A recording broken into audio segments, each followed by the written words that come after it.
दोस्तों, अगर पॉलिटी की प्रिपरेशन का कोई महत्व है तो आज तुम्हारी जिंदगी चेंज होने वाली है।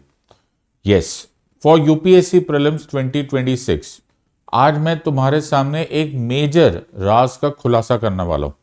और खुलासा यह है कि पॉलिटी पढ़ने के लिए जो सबसे इंपॉर्टेंट सोर्स है वो है the constitution of India. Yes, और ये constitution of India he actually polity है। अगर तुम्हें कॉन्स्टिट्यूशन ऑफ इंडिया समझ में आ गया तो फिर तुम्हें पॉलिटी बिल्कुल बच्चों का खेल लगेगा। प्रॉब्लम ये है कि कॉन्स्टिट्यूशन ऑफ इंडिया काफी टेक्निकल बुक है और इतने आराम से at least the non lawyers amongst you को समझ में नहीं आता। वरी नॉट, आज इसके बारे में चिंता करने की जरूरत छोड़ दो। अब हम करेंगे ये कि आज मैं तुम्हें most important articles of the constitution of India ना सिर्फ समझा दूंगा बट एक्चुअली रटवा दूंगा। In other words, at the end of the session तुम्हें most important articles of the constitution के बारे में ऑलमोस्ट सब कुछ पता होगा। हाँ, ये लंबा सेशन होगा, हाँ तुम्हें मेहनत करनी पड़ेगी, लेकिन एक ही वीडियो में तुम्हारी लाइफ चेंज हो जाएगी, at least in so far as UPSC preparation is concern. मैं बहुत मेहनत करूंगा और मैं कोशिश करूंगा कि तुम्हें सब कुछ समझ में आ जाए। मैं धीरे जाऊंगा और प्रैक्टिकली तुम्हें ऐसा लगेगा कि तुम एक क्लासरूम में ही बैठे हो, लेकिन तुम्हें मेहनत करनी है। अब ये मैं वीडियो स्लो भी लेकर जाऊंगा ऑब्वियसली, बिकॉज कॉन्स्टिट्यूशन इतनी जल्दी तो हो नहीं सकता, लेकिन तुम इसको चाहे तो 2x में देख लो और चाहे तो ब्रेक ले लेकर चाय या कॉफी लेते हुए भी पढ़ सकते हो, मुझे कोई प्रॉब्लम नहीं। लेकिन एक वादा करो इस वीडियो को स्टार्ट करने से पहले कि चाहे बिट्स एंड पीसेस में देखो चाहे 2x में देखो, लेकिन you will read this and you will watch this video till the very and. अगर ये वादा करते हो तो हम शुरू करते हैं amongst the most important video in your UPSC preparation, which is the most important articles of the constitution in one shot. एक ही वीडियो में ये सब कुछ हो जाएगा। तो इसको स्टार्ट करने से पहले कुछ मेजर अनाउंसमेंट्स, और वो अनाउंसमेंट ये है कि मैं तुम्हें अपने बारे में कुछ बताना चाहता हूं, इसलिए ताकि तुमको एक अथॉरिटी पता चले, तुम्हें एक समझ में आ जाए कि मैं तुम्हारे लिए कोई टाइम पास करने के लिए या फिर एक जनरल, एक बिल्कुल एवरेज एजुकेटर टाइप नहीं बता रहा हूं। I am a practicing advocate in the supreme Court of India. ये कॉन्स्टिट्यूशन मेरी दाल रोटी है, तो मैं जब तुम्हें पढ़ाऊंगा तो मैं तुम्हें बिल्कुल हाईली एक्सपर्ट तरीके से पढ़ाऊंगा। Make sure that you are a part of it. और ऑल्सो तुम अनअकैडमी ज्वाइन करना चाहते हो तो एक ऑसम ऑफर चल रहा है 19,999 का, और इस ऑफर के साथ कोर्स यूज करने के लिए आप Sid live code SIDLIVE code use करो as soon as you reach the Unacademy website. अब टॉपिक स्टार्ट करते हैं। अब मैं ये चाहूंगा कि तुम नोटबुक निकाल लो और इस वार्निंग को पढ़ते हुए आगे चलो। It is going to be a long session, watch in 2x। कोई स्लो, मुझसे ये उम्मीद मत करना कि मैं बहुत फास्ट करूंगा, बिकॉज मैं चाहता हूं कि इस सेशन के एंड पर सब कुछ तुम्हें क्लियर हो। कीप टेकिंग ब्रेक्स, एक एक कप चाय बीच बीच में लेते रहो, कॉफी पीते रहो, थोड़ा सा ब्रीदर लो, थोड़ा सा घूम के आओ और फिर इस वीडियो को वॉच करो। खत्म करना तुम्हारा काम है, लेकिन स्लो भी कर सकते हो, कोई जल्दी नहीं है। After all you are studying the rocket science of polity. चलो टॉपिक स्टार्ट करते हैं। पहले देखते हैं आर्टिकल 1। अब आर्टिकल 1 क्या है? आर्टिकल 1 को शॉर्ट में याद रखने के लिए तुम ये वर्ड याद रखो, बोलो भारत एक यूनियन ऑफ स्टेट्स है। ये वर्ड लिखो पहले, भारत एक यूनियन ऑफ स्टेट्स है, इतना लिखो। और उसके बाद हम एग्जैक्ट टेक्स्ट पढ़ेंगे फ्रॉम द कॉन्स्टिट्यूशन।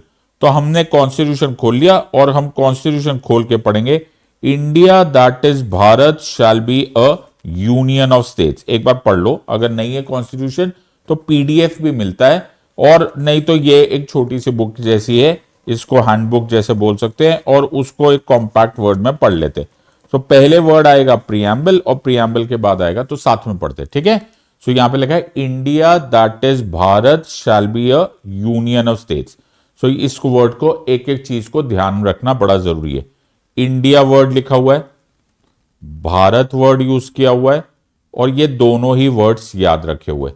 इसका मतलब क्या होता है? What does this mean? इसका मतलब यह होता है कि जब कॉन्स्टिट्यूशन लिखा जा रहा था तो इंडिया वर्ड भी लिखा गया और भारत वर्ड भी लिखा गया। अब इसका फायदा क्या? इंडिया जो है वो हमारा पॉलिटिकल पहचान है। वो क्या है हमारी? वो हमारी राजनैतिक पहचान थी, क्योंकि ब्रिटिशर्स हमारे साथ बहुत सालों से थे और उन्होंने हम लोगों को रेफर किया था एज इंडिया। लेकिन हम सिविलाइजेशनली क्या है? हम सिविलाइजेशनली है भारत।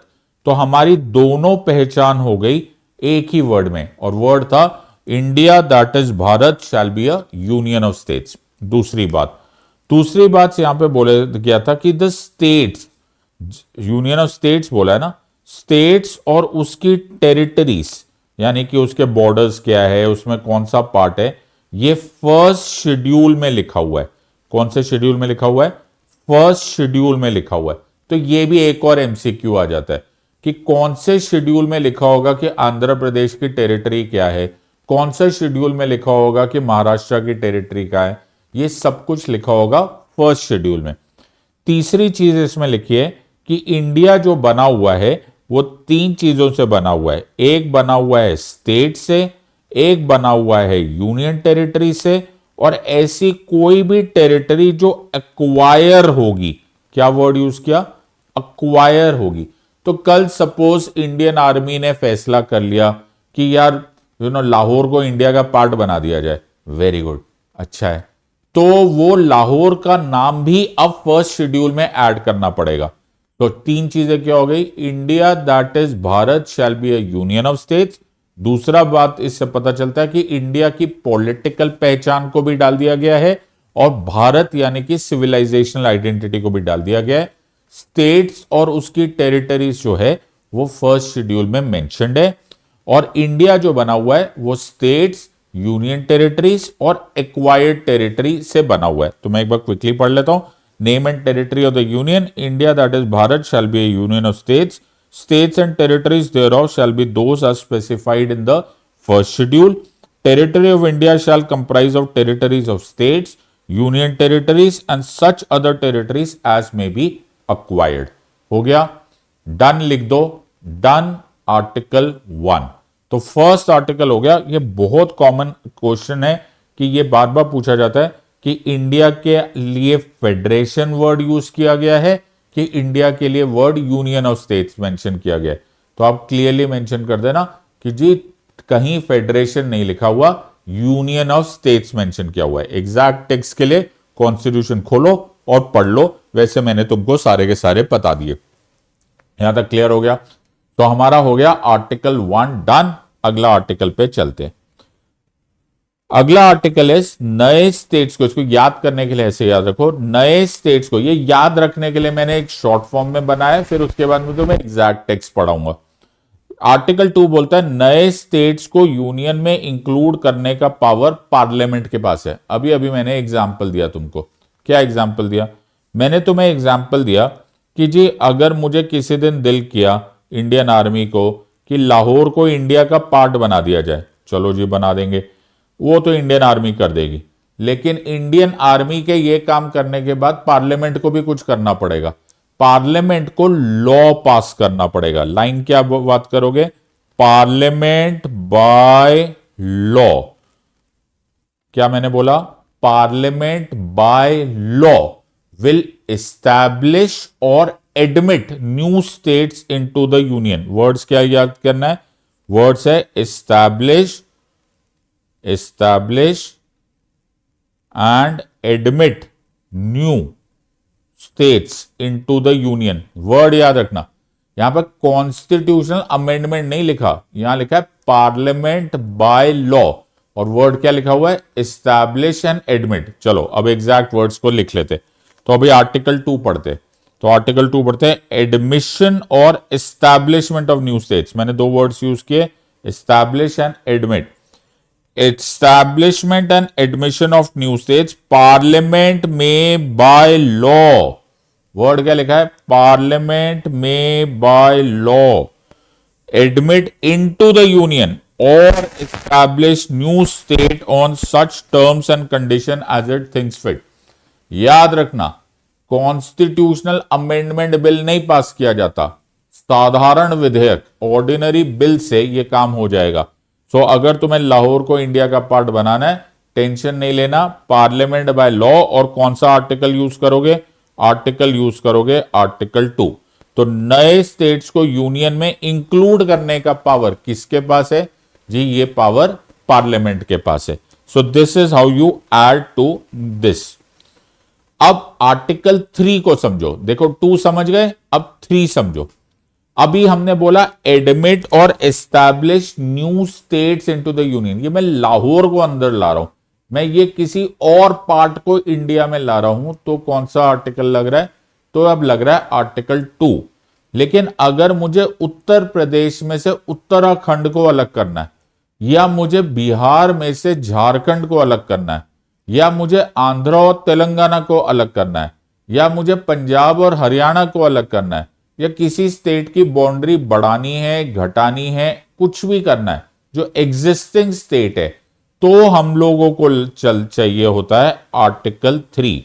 तो बात कैसे याद रखना है? इसको याद रखना कि अगर मुझे एग्जिस्टिंग स्टेट्स में फॉर्म करना है, कोई नया स्टेट बनाना है, किसी बाउंड्री की को इंक्रीज करना है, किसी की स्टेट की बाउंड्री को डिक्रीज करना है, किसी के टेरिटरी को ऑल्टर करना है, या फिर किसी के नेम को भी ऑल्टर करना है, नाम भी बदलना है, तो भी मुझे आर्टिकल 3 की जरूरत पड़ती है, आर्टिकल 2 की जरूरत नहीं पड़ती। और वो काम भी किया जाता है पार्लियामेंट बाय लॉ से। किससे किया जाता है? Parliament by law. ये यूपीएससी का बड़ा पेट क्वेश्चन है जी, कॉन्स्टिट्यूशनल अमेंडमेंट तो नहीं है? अरे बाबा नहीं है constitutional amendment, parliament by law है। फिर से पढ़ेंगे। तो आर्टिकल 3 पढ़ते हैं, कॉन्स्टिट्यूशन खोल लो और आराम आराम से पढ़ो, एकदम ऐसे रिलैक्स होके ना, चौड़े होके पढ़ा करो। ओके, चिंता मत रखा करो और जी हम तो बड़ी मेहनत करें। कोई नहीं मेहनत करे, मेहनत करे वो मजदूर जो बेचारा इस टाइम पे धूप में सड़ रहा है।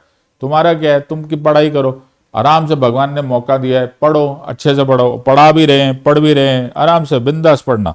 सो आर्टिकल 3 पढ़ते हैं, formation of new states and alteration of areas. Formation of new states, okay, and alteration of areas, boundaries और नेम्स। तो form new states, increase the boundary, increase the area, decrease the area, alter the name, ये सब करते हैं article 3 में। तो parliament में bye law, क्या बोला है? पार्लियामेंट में by law A form a new state by separation of territory from any state और बाय यूनाइटिंग टू और मोर स्टेट्स। यानी कि एक ही स्टेट को 2 पार्ट्स में डिवाइड कर दो, 3 पार्ट्स में डिवाइड कर दो, या 2-3 छोटे स्टेट्स को मिलाकर एक स्टेट बना दो, जो मर्जी करना करो। Increase the area of any state, diminish the area of any state, alter the boundary of any state, या alter the name of any state. सब कुछ तुम्हारे बोर्ड पे लिखा है और सबसे कीवर्ड है पार्लियामेंट बाय लॉ। तो हमारे पास हो गया 1, हमारे पास हो गया 2 और 3। 2 और 3 को साथ में पढ़ लेना, 1 को अलग से पढ़ लेना, तुमको ये सारे के सारी चीजें समझ में आ गई। 1 2 3 हो गया तो डन लिखते जाओ, डन 1, डन 2, डन 3। अपने आप को ईमानदारी से प्रिपेयर करो, ऊपर वाला रिवॉर्ड देता है। ओके, अगर टाइम पास करोगे तो टाइम पास ही रिजल्ट आएगा। देखो मैं तुम्हारे साथ ईमानदारी से सब कुछ डिटेल में पढ़ा रहा हूं, तुम भी ईमानदारी से पढ़ाई करो। सो सारा खेल ईमानदारी का है। 1 2 और 3 डन, वेरी गुड। अब पढ़ते हैं। अब देखो, अब मैं सारे तो नहीं करूं, लेकिन जो मुझे लगता है मोस्ट इंपॉर्टेंट है, जिसमें करीब करीब 100 होंगे, 100 से भी ज्यादा होंगे, बट 100 तो के आसपास तो है ही। So article 5। अब आर्टिकल 5 किससे डील कर रहा है?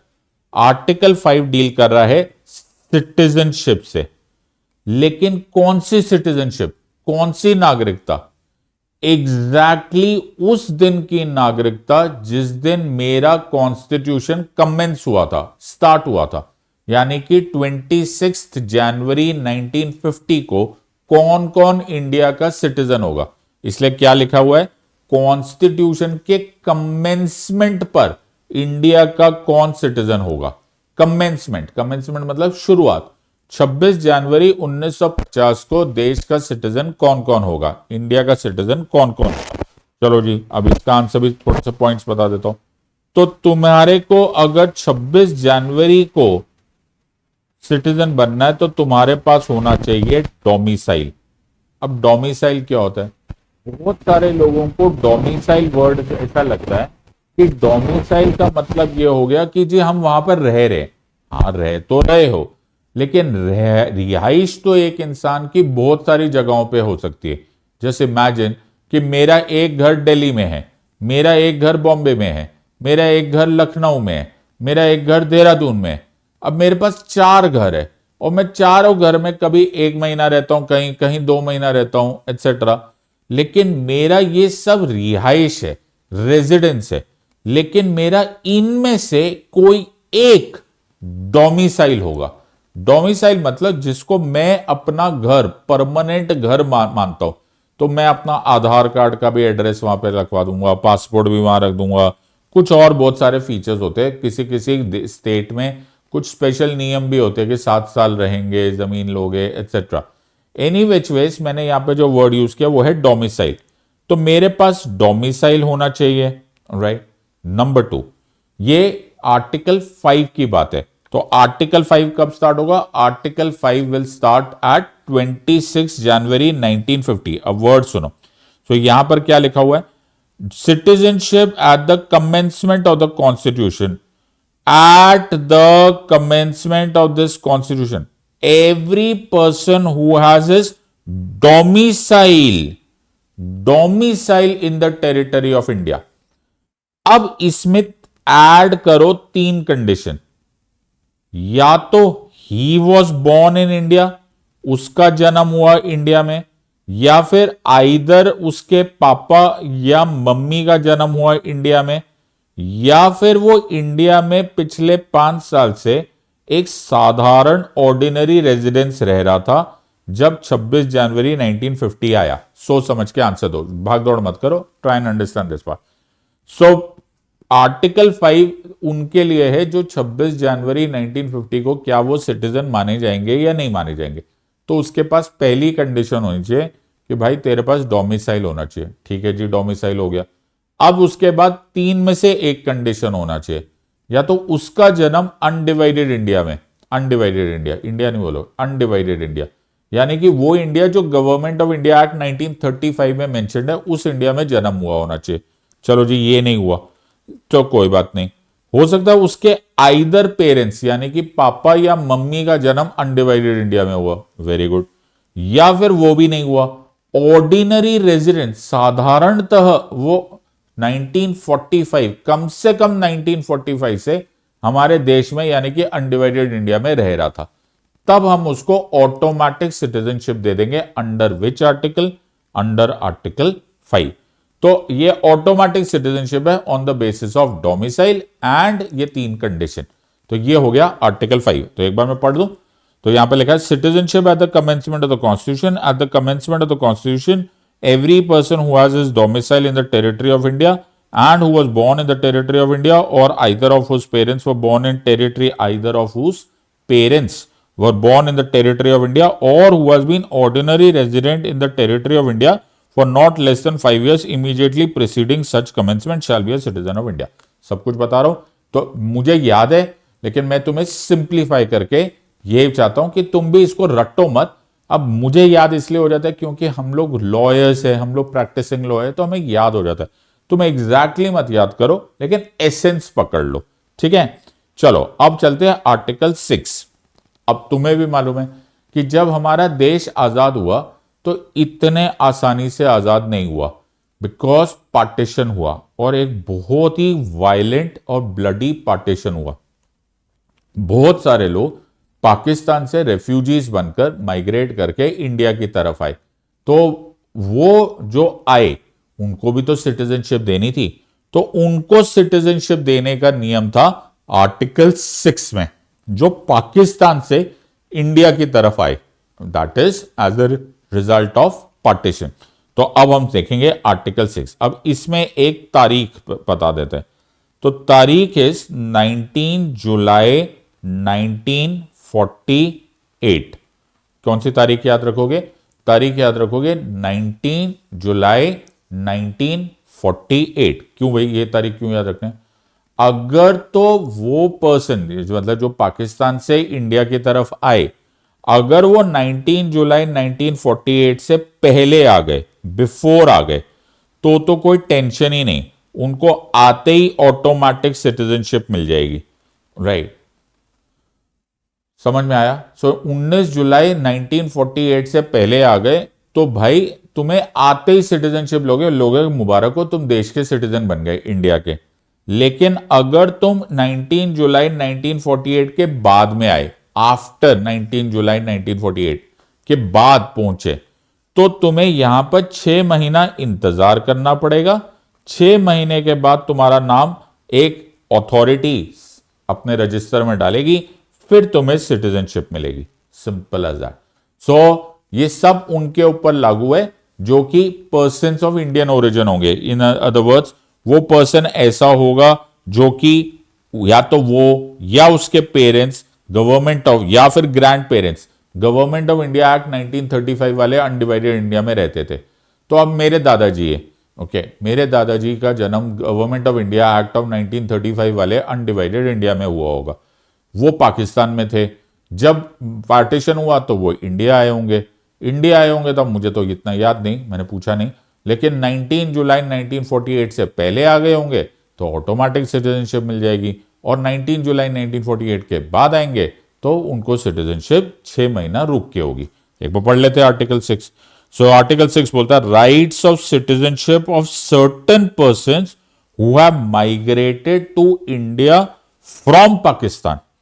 A person who has migrated to the territory of India from the territory now included in Pakistan, because तब तो पाकिस्तान था नहीं ना, undivided India, okay, shall be deemed to be a citizen of India at the commencement of this constitution if, number 1, वो पहले ये check कर लेते हैं कि जी वो इंडियंस है भी कि नहीं, he or either of his parents or any of his grandparents were born in India as defined in Government of India Act as 1935, यानी कि अनडिवाइडेड इंडिया।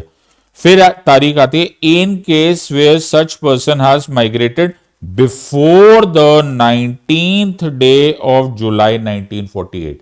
कौन सी डेट? 19 जुलाई 1948 से पहले आए तो you will get automatically citizen of India. In case where such person has so migrated on और after 19 day of July 1948, he has been registered as a citizen of India by an officer appointed in that behalf by the government of India। तो government of India एक officer को नियुक्त करेंगे, वो तुम्हारा नाम registry में डालेंगे एक रजिस्टर में, और काम खत्म। नाउ ये कौन सा हो गया? ये हो गया आर्टिकल 6। सो 5 हो गया जो डोमिसाइल पे, 6 जो पाकिस्तान से इंडिया की तरफ आए। अब एक बड़ी इंटरेस्टिंग बात बताता हूं जिससे तुम्हें आर्टिकल 7 समझ में आएगा। अब कहानी कुछ ऐसी है कि जिस तरह से पाकिस्तान से इंडिया की तरफ लोग आए, वैसे ही इंडिया की तरफ से लोग पाकिस्तान भी गए।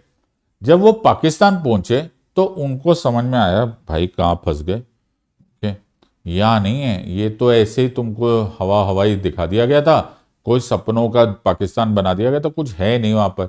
तो many of them decided to take a U turn. Okay, तो उन्होंने यू टर्न मारने का बोला हम तो वापस आ रहे। अब दिक्कत ये थी कि जब वो वापस आएंगे, और यहां पर तो वो पहले वाले रेफ्यूजी सारे आ गए, जो पाकिस्तान से इंडिया है वो यहां पर रहने लग गए। अब जो इंडिया से पाकिस्तान गए अगर वो भी आने लगेंगे तो उनको कहां एडजस्ट करोगे? तो गवर्नमेंट ने एक आइडिया निकाला जिसे बोला गया परमिट फॉर रीसेटलमेंट और परमिट फॉर रिटर्न, यानी कि परमिट सिस्टम निकाल दिया गया कि एक साथ ना पहुंच जाए सबके सब।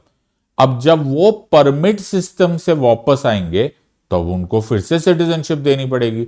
उनको सिटीजनशिप देने के लिए आर्टिकल 7 लिखा गया, और आर्टिकल 7 उन पाकिस्तान से आने वाले यू टर्न मार के वापस आने वाले सिटीजन्स के लिए था, जो कि वहां से उनको दिल ही टूट गया कि बोला हमें नहीं रहना वहां पर।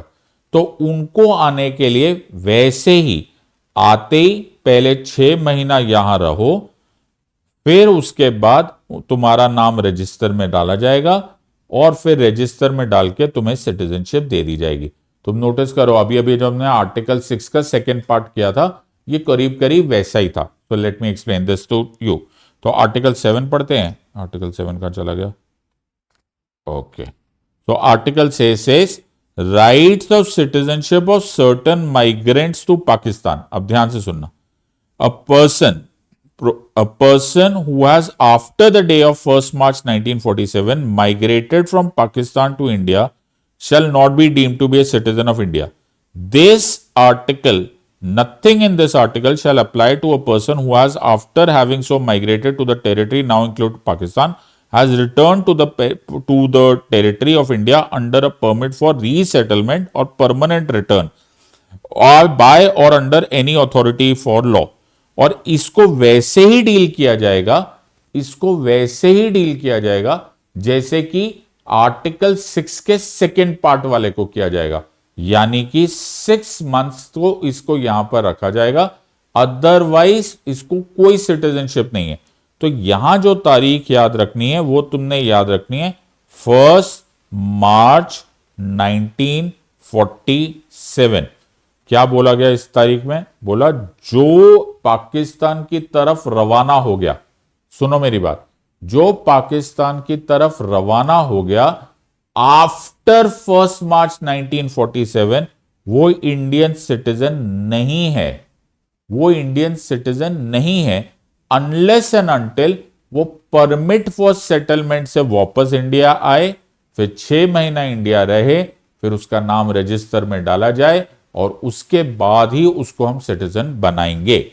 सो दिस इज आर्टिकल 7। तो अभी तक हमने 5, 6 और 7 कर लिया with relationship to citizenship.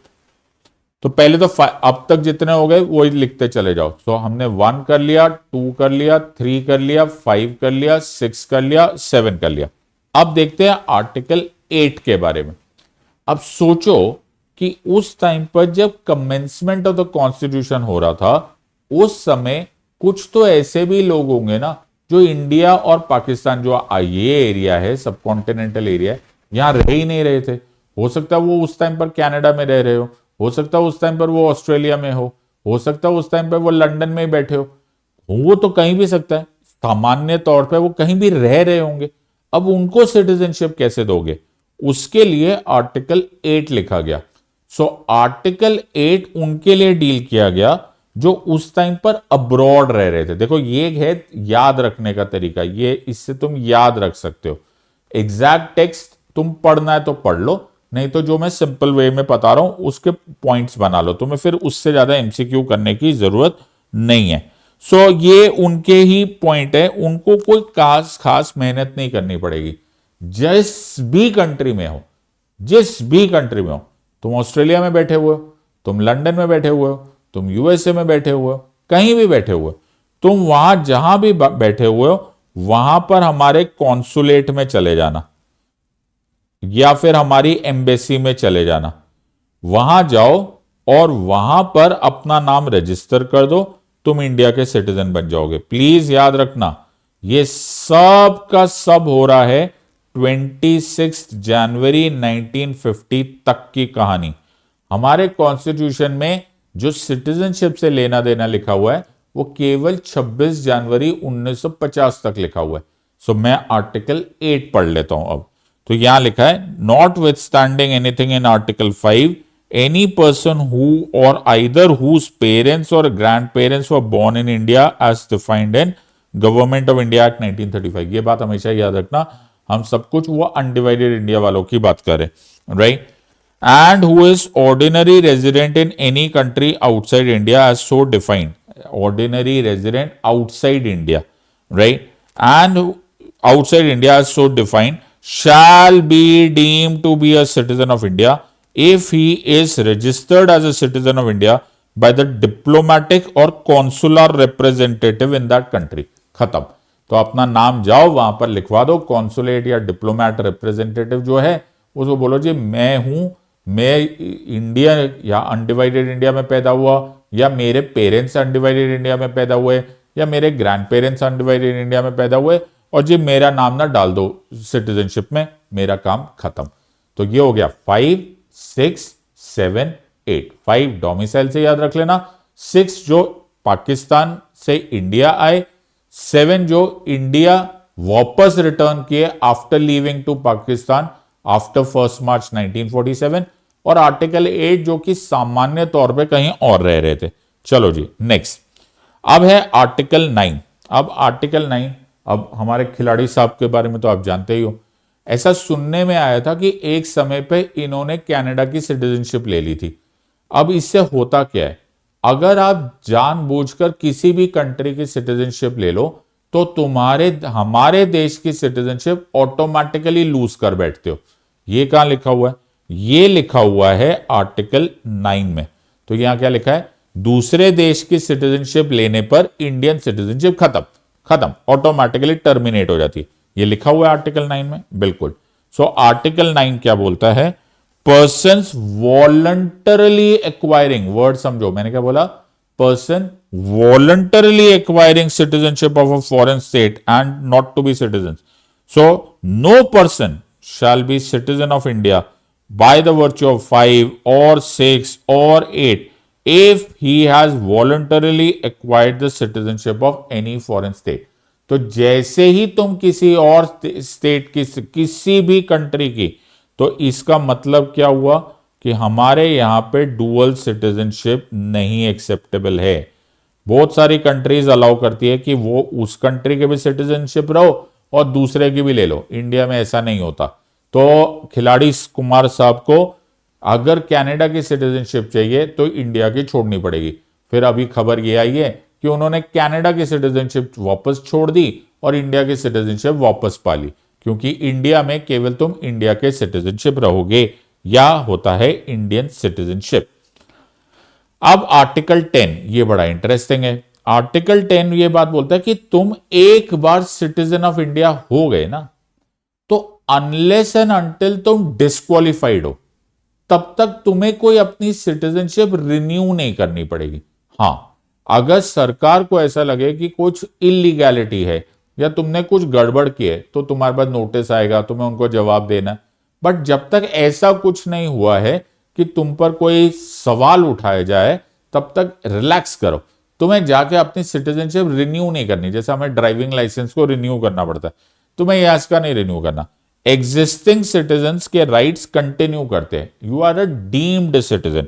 Word क्या है? कि you are deemed to be citizen. ये कहां लिखा हुआ है? ये लिखा है 10। Every person who is or is deemed to be a citizen under any of these provisions subject to the provisions of any law that may be made by parliament continue to be such a citizen. Wow, यानी कि हमें बार बार अपने citizenship को until unless हमारे citizenship पे कोई सवालिया निशान नहीं होता, we continue to be a citizen of India. ये कहां लिखा हुआ है? ये लिखा है आर्टिकल 10। अब तुम्हें देखो मैंने क्या बताया। मैंने तुम्हें बताया कि ये सारी कहानी मैं सुना रहा हूं 26 जनवरी 1950 तक, बराबर है। 26 जनवरी 1950 के बाद भी तो सिटीजनशिप के बहुत सारे सवाल हैं, उसके भी तो बहुत सारे लॉ बनेंगे। उसके बारे में कौन जवाब देगा? उसका काम करेगा पार्लियामेंट। तो सिटीजनशिप पहले कौन कर रहा है? ये 26 जनवरी 1950 तक कॉन्स्टिट्यूएंट असेंबली यानी कि कॉन्स्टिट्यूशन में लिखा है, और उसके बाद की सारी कहानी सिटीजनशिप से रिलेटेड वो बनाएगा parliament by passing what is called as the Citizenship Act of 1955। तो पार्लियामेंट को किसने पावर दे दी? जी कॉन्स्टिट्यूशन खुद बोल रहा है कि भाई 26 जनवरी 1950 के बाद पार्लियामेंट के पास पावर है, यानी कि यूनियन के पास पावर है। ये यूनियन मैटर का लिस्ट, यूनियन लिस्ट का मैटर है। तो वहां पर कहां लिखा हुआ है? सो ये लिखा है आर्टिकल 11 में, parliament to regulate the right of citizenship by law. Nothing in the foregoing provisions of this part shall derogate from the power of the Parliament to make any provision with respect to the acquisition and termination of citizenship and all other matters relating to citizenship। लो जी, तो हमारे पास हो गया पूरा citizenship. तो अभी तक देखो article 1 to 4 जो है वो पार्ट 1 ऑफ द कॉन्स्टिट्यूशन है, आर्टिकल 5 to 11 जो है वो पार्ट 2 है। पार्ट 1 जो है वो यूनियन एंड इट्स टेरिटरी से डील कर रहा है, पार्ट 2 जो डील कर रहा है वो सिटीजनशिप से डील कर रहा है। तो हमने 1 से लेकर 11 तक के कर लिए हैं। इसके नीचे लिख दो डन, और अगर थकावट हो रही है तो एक ब्रेक ले लो, पॉज कर दो वीडियो, एक कप चाय पियो और फिर come back to the next part. और जो नेक्स्ट पार्ट है वो है part 3 of the constitution, that is dealing with fundamental rights. तो इस पार्ट को समझने के लिए भी तुम्हें एक बिल्कुल फ्रेश माइंड होना चाहिए, तो आराम से समझते हैं।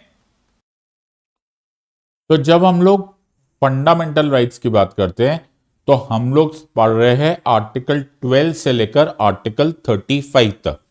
सो 12 टू 35 को समझने के लिए हमको पहला वर्ड समझना पड़ेगा 12। 12 क्या है? 12 में स्टेट शब्द को डिफाइन किया गया है। किसको डिफाइन किया है? स्टेट को। अब स्टेट को क्यों डिफाइन किया है? क्योंकि जो फंडामेंटल राइट्स होते हैं, जो मौलिक अधिकार होते हैं, वो एनफोर्सेबल होते हैं अगेंस्ट द स्टेट। अब एक तरफ से तुम बोलो कि एनफोर्सेबल होते हैं अगेंस्ट द स्टेट और दूसरी तरफ तुमको स्टेट का मतलब ही ना पता हो तो कैसे चलेगा? तो आर्टिकल 12 में स्टेट को डिफाइन किया गया है कि state includes parliament of India, state includes legislature of the state, जो भी विधानसभा या विधान परिषद ये सब कुछ है। Okay, state includes government of India, state includes government of states और एनी अदर लोकल और other authority which is within India और under the control of government of India. तो कौन कौन सी चीजें बोलोगे? सब parliament of India, legislature of the states, government of India, government of the states, any other local authority within India और under the control of government of India. ये कहां से पढ़ रहे हो? ये पढ़ रहे हैं हम आर्टिकल 12 से। तो 12 में लिखा है in this part unless the context otherwise requires the state includes government and parliament of India. लिखा हमने, हाँ, and the government and legislature of each of the states, ये भी लिखा है, ऑल अदर लोकल और other authorities within the territory of India और under the control of the government of India. कहानी खत्म। अब इंटरेस्टिंग बात क्या है मालूम है? ये क्वेश्चन यूपीएससी में आया हुआ है एज इट इज। ऐसे तो जो जो मैं पढ़ा रहा हूं वो सारे के सारे आपके एमसीक्यू में काम आएंगे, but make sure that you remember. तो ये 6 चीजें याद रख लेना, parliament of India, government of India, legislature of the states, government of the states, local और other authority within India और under the control of government of India. अब चलेंगे आर्टिकल 13 में। अब आर्टिकल 13 एक बड़ा इंटरेस्टिंग चीज बोलता है। वो बोलता है कि तुम जो मर्जी कर दो, जो मर्जी कर दो, लेकिन आप ऐसा कोई लॉ नहीं बना सकते जो मेरे फंडामेंटल राइट्स के खिलाफ हो।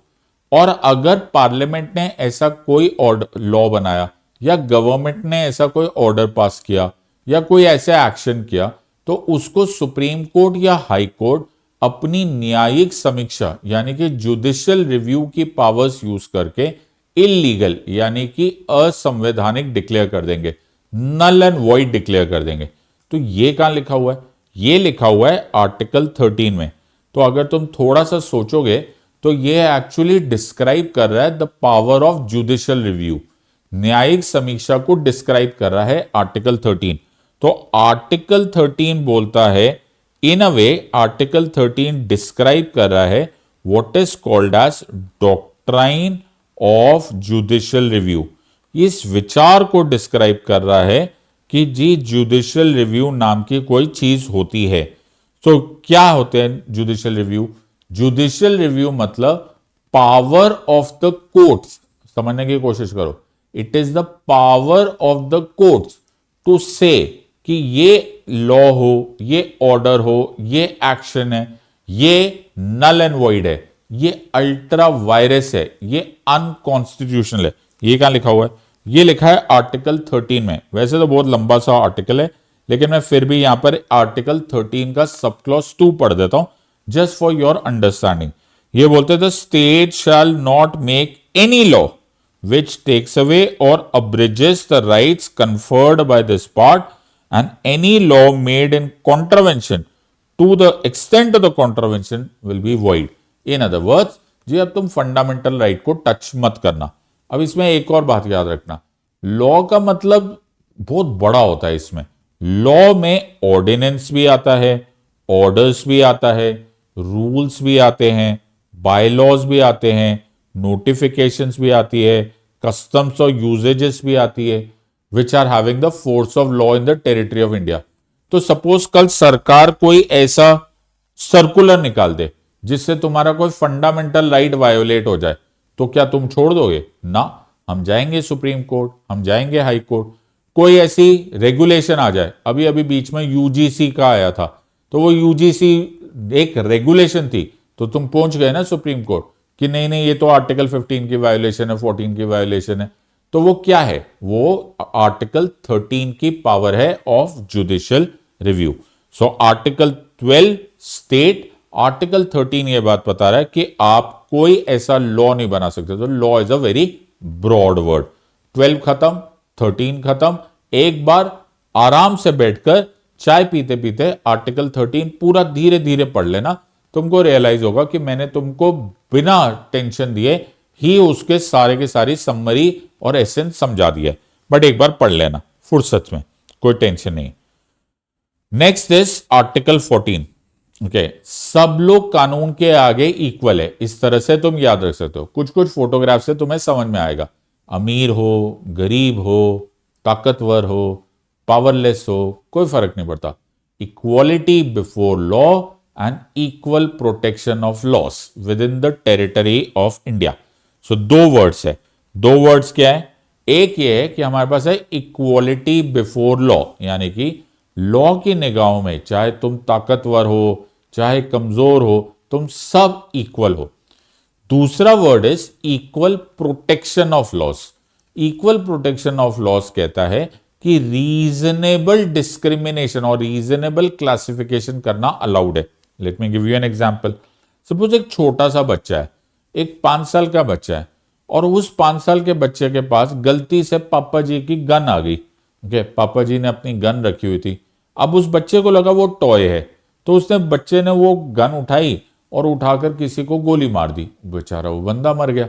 तो क्या तुम इस बच्चे को उसी लेवल पर ट्रीट करोगे क्या?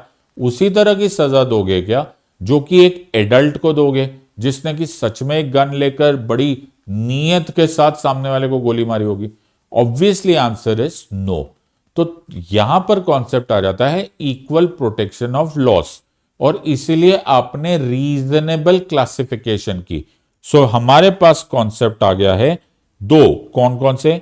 एक हो गया हमारे पास इक्वालिटी बिफोर लॉ, और दूसरा हमारे पास कॉन्सेप्ट है इक्वल प्रोटेक्शन ऑफ लॉस। सो हमारे पास है इक्वालिटी बिफोर लॉ और दूसरा is equal protection of loss.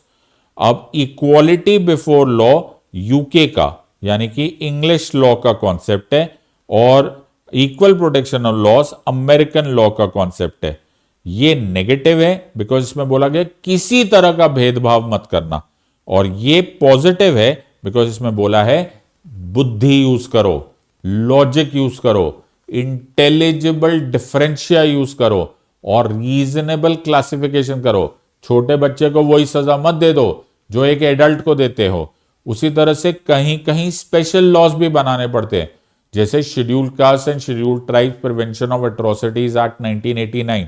तो ये हमारे SC ST भाई बहनों को बचाने के लिए है, वो स्पेशल रिक्वायरमेंट है, उनके लिए स्पेशल लॉज बनाओ। विमेन के लिए स्पेशल लॉज बनाओ, जुवेनाइल्स के लिए स्पेशल लॉज बनाओ। ये कहां से आता है? ये आता है आर्टिकल 14 से। तो एक बार पढ़ लेते हैं। आर्टिकल 14 3 लाइन में है, लेकिन बहुत कुछ बोला जा सकता है। उसमें लिखा है the state shall not deny to any person equality before the law और the equal protection of laws within the territory of India. है 3 लाइन में, लेकिन इस पर कहानियां किताबें लिखी जा सकती है और लिखी गई है। सो ये बहुत डिटेल टॉपिक है, बट अभी के लिए तुम याद रखो the state shall not deny to any person equality before the law और the equal protection of laws within the territory of India. Very good. Next is article 15। अभी अभी मैं जो एग्जाम्पल दे रहा था यूजीसी बिल का, वो तुमको यहां से समझ में आ जाएगा। यहां पर बोला गया the state shall not discriminate on the basis of race, religion, caste, sex, place of birth और any of them against any citizen. तो सिटीजन के लिए है, वो बोला गया है कि race, religion, caste, sex, place of birth और एनी ऑफ देम पर नहीं डिस्क्रिमिनेट किया जा सकता। उसमें कोई डिसेबिलिटी नहीं की जा सकती, कोई लाइबिलिटी नहीं, कोई रिस्ट्रिक्शन नहीं।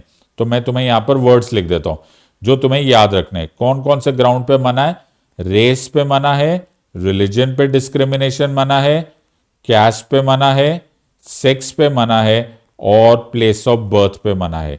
सो ये सारी चीजों पर डिस्क्रिमिनेशन किस में मना है? आर्टिकल 15 में। अब ये 15 सब क्लॉज 1 और 15 सब क्लॉज 2 ये डिस्क्रिमिनेशन मना करता है। तो मैं एक बार पढ़ देता हूं। तो यहां पर लिखा है article 15, prohibition of discrimination on the grounds of religion, race, caste, sex, place of birth. The state shall not discriminate against any citizen on the grounds only of religion, race, caste, sex, place of birth or any of them. और उसी तरह से number 2 में लिखा हुआ है there shall be no liability restriction or disability liability or restriction on the basis of race, religion, caste, sex, place of birth or any of them. अब ये हो गया 15 सब क्लॉज 1 और 15 सब क्लॉज 2।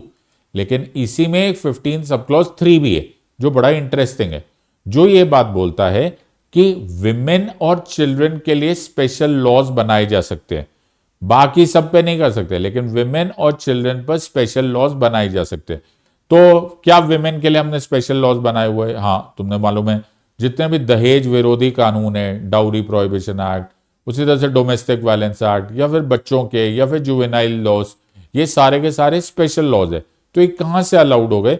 ये अलाउड हो गए because of article 15 sub clause 3। उसके यहां तक था ओरिजिनल कॉन्स्टिट्यूशन में।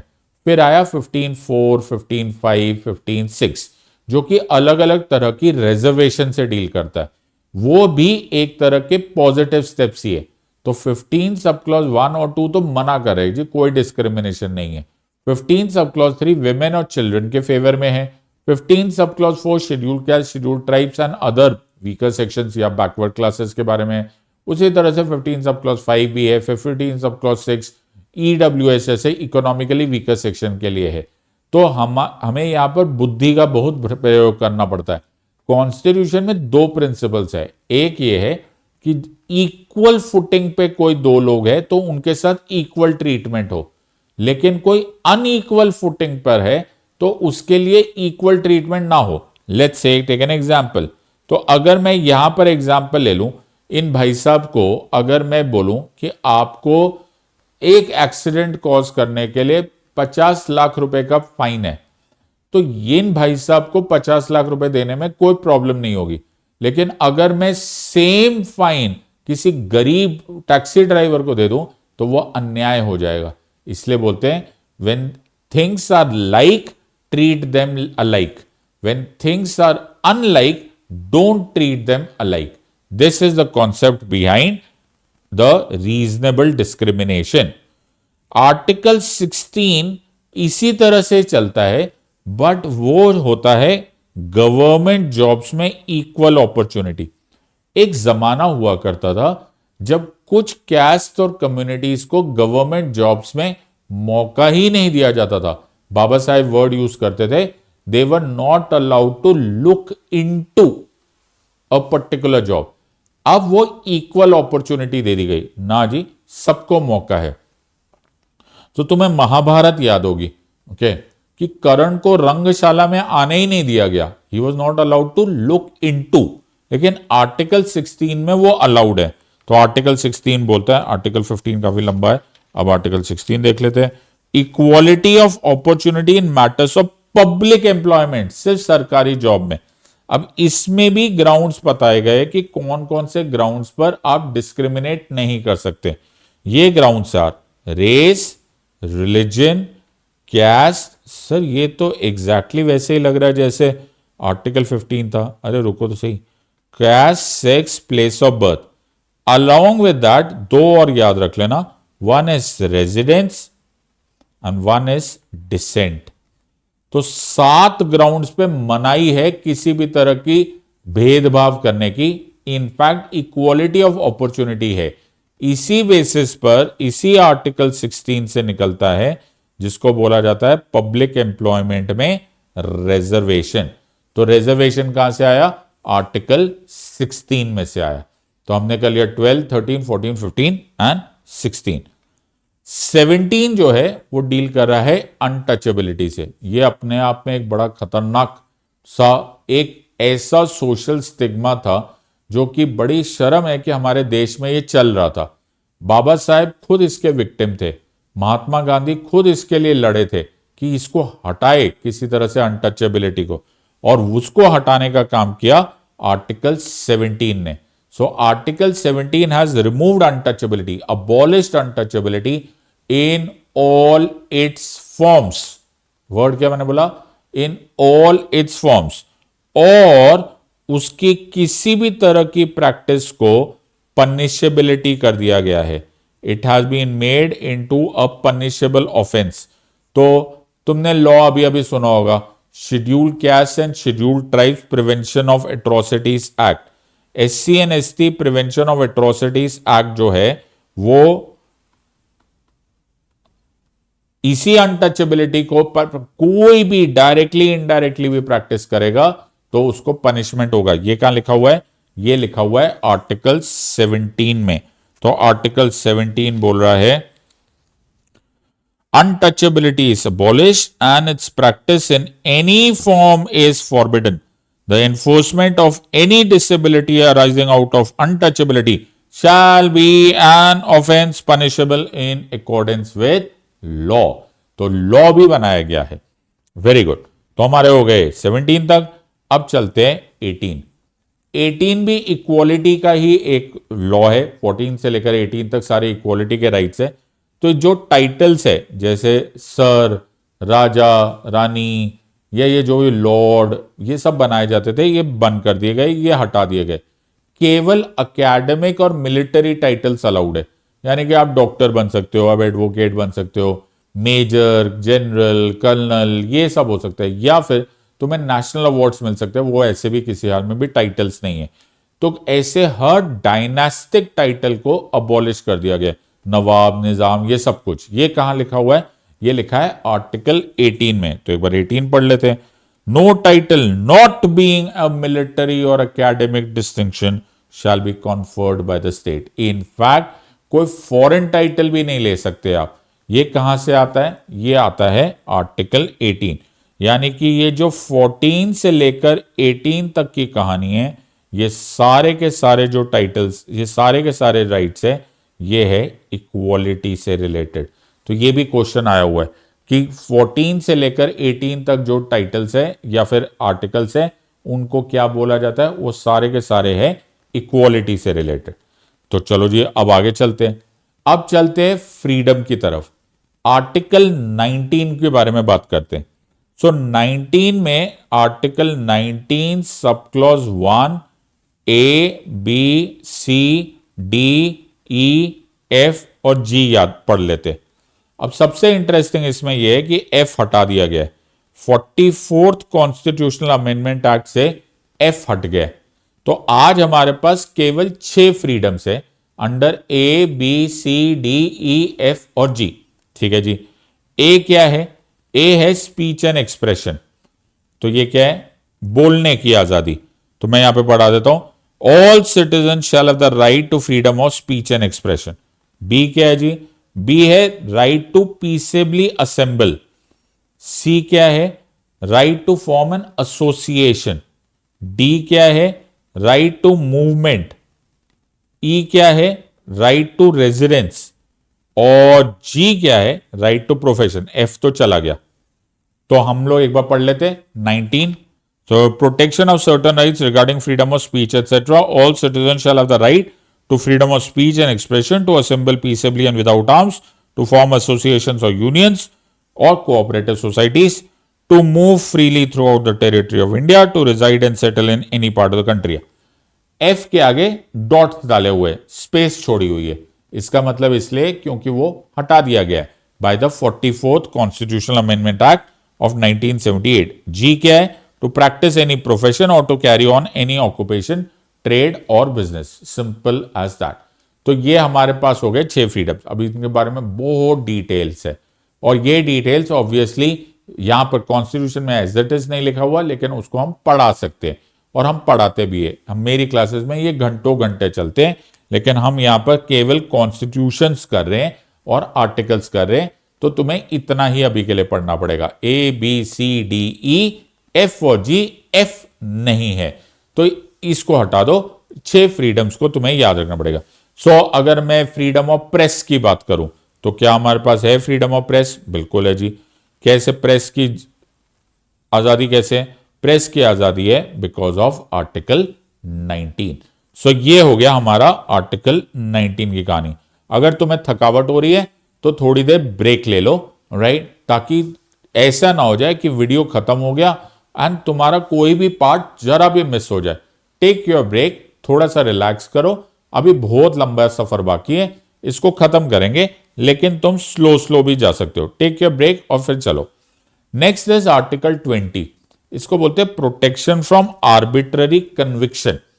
तो जी हम जब कोर्ट में केसेस चल रहे होते हैं तो कुछ फंडामेंटल राइट्स होते हैं, उनको प्रोटेक्ट किया जाता है। जैसे 20 सब क्लॉज 1 में बोला जाता है there shall be no ex post facto law, यानी कि no retrospective application of law.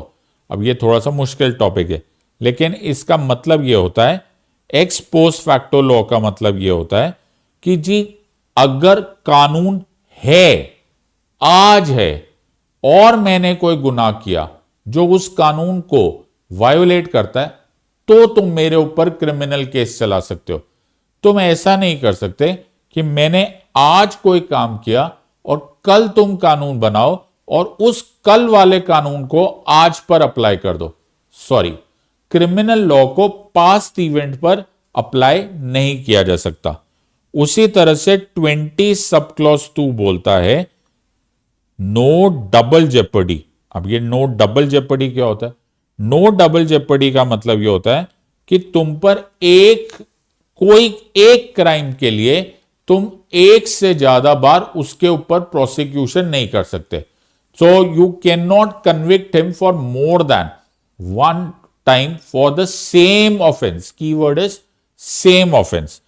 20 सब क्लॉज 3 बोलता है प्रोटेक्शन फ्रॉम सेल्फ इंक्रिमिनेशन।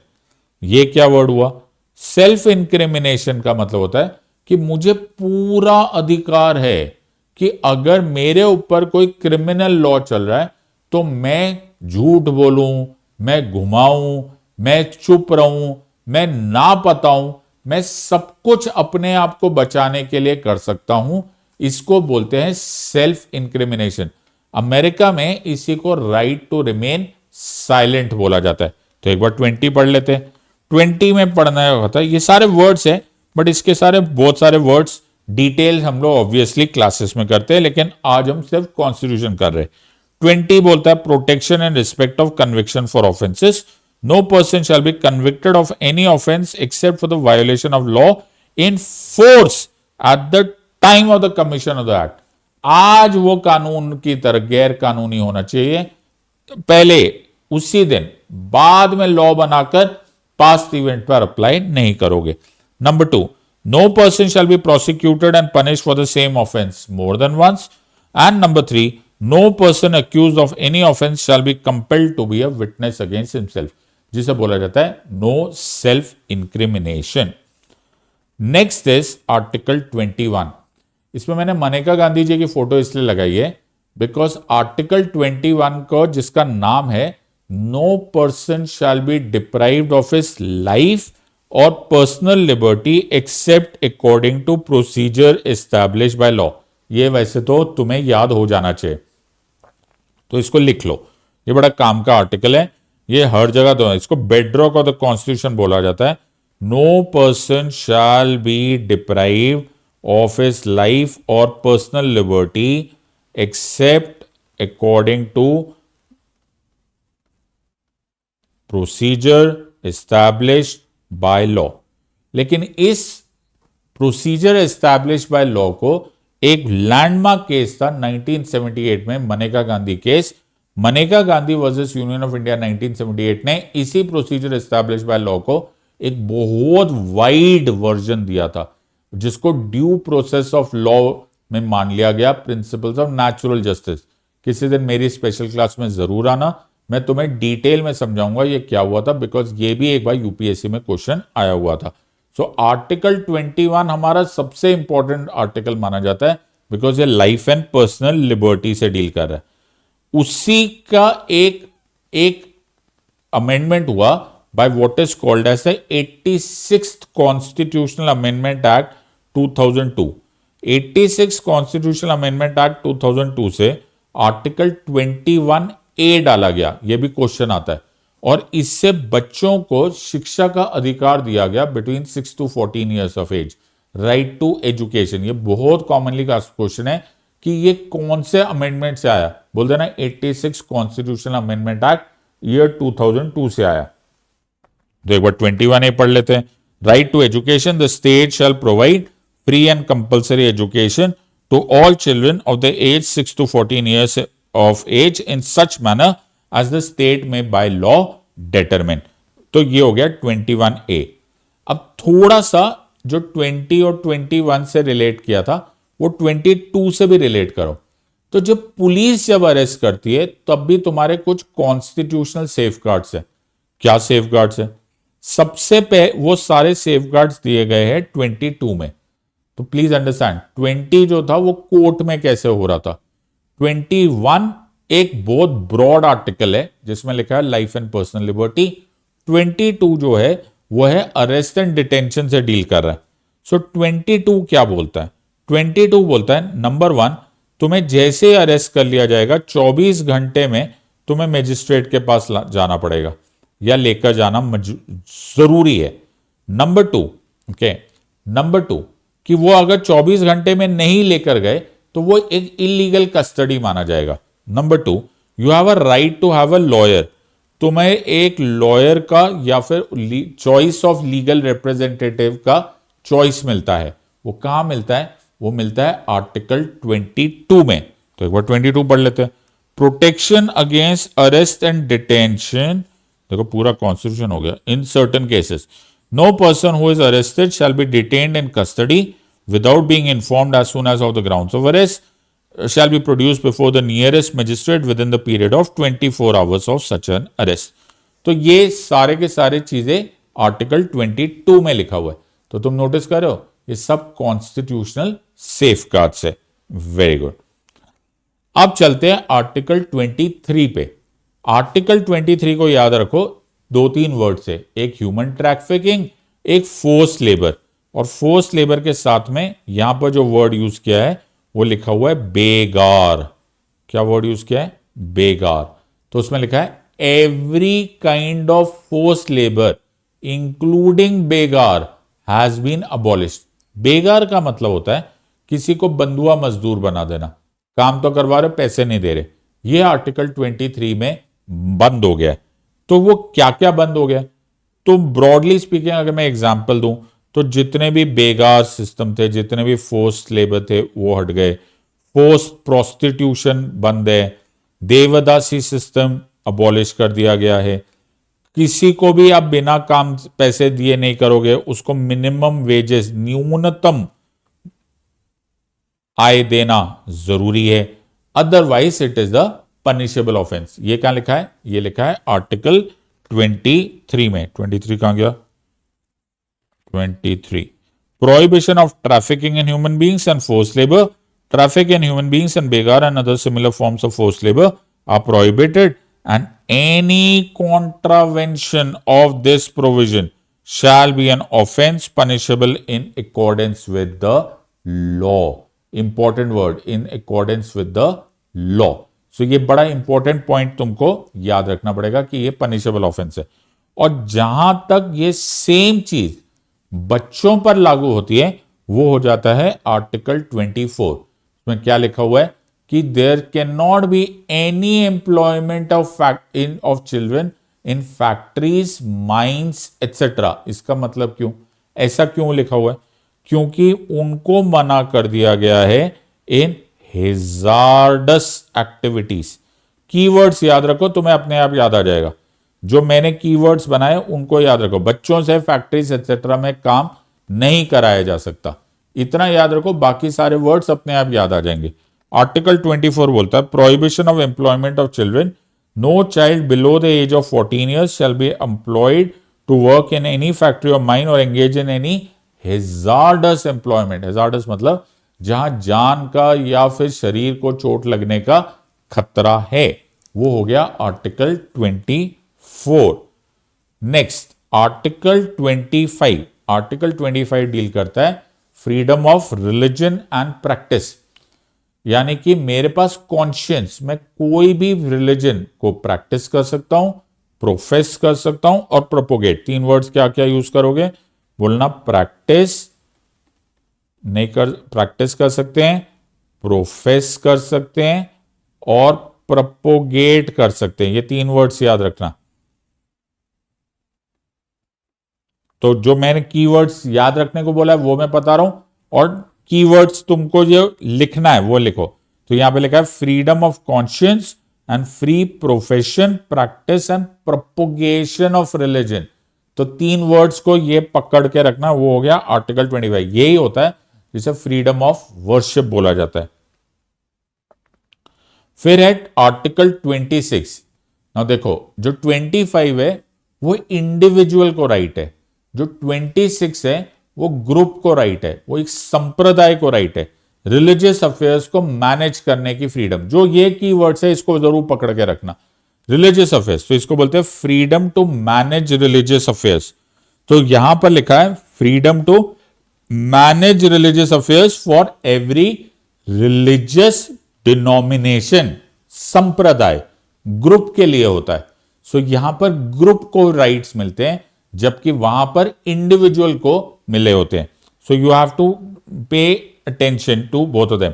तो इसको ऐसे याद रखना, 25 इंडिविजुअल को है और 26 ग्रुप को है। ग्रुप को क्या बोलते हैं, ग्रुप को बोलते हैं रिलीजियस डिनोमिनेशन। बात समझ में आ गया। सो 25 और 26 को डिफरेंशिएट करना जरूरी है। Next is article 27।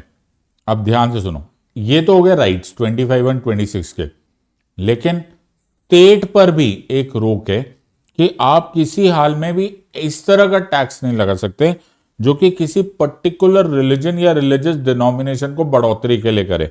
तो आप नहीं कर सकते। तुम्हें मालूम होगा हिस्ट्री में एक जिजिया नाम के टैक्स के बारे में हम पढ़ते हैं, जो मुगल टाइम पर चलता था। वो फॉर अ पर्टिकुलर रिलीजन था, अब नहीं अलाउड है। वो कहां से अलाउड नहीं है, वो आर्टिकल 27 से। तो 27 में क्या लिखा हुआ है, freedom as to payment of taxes for promotion of any particular religion, no person shall be compelled to pay any taxes the proceeds of which are specifically appropriate in payment of expenses for the promotion or maintenance of any particular religion or religious denomination। उसी तरह से article 28 भी बोलता है कि state किसी भी अपने एजुकेशनल इंस्टीट्यूशन में, सरकारी एजुकेशनल इंस्टीट्यूशन में रिलीजियस इंस्ट्रक्शन नहीं दे सकता। इसको रिलीजियस एजुकेशन मत बोलना, रिलीजियस इंस्ट्रक्शन नहीं दे सकता। इंस्ट्रक्शन एज एन तुम उनको डॉगमाटिक कोई रिचुअल्स नहीं सिखा सकते। ये है आर्टिकल 28। यहां लिखा है freedom as to attendance at religious instruction और religious worship in certain educational institution.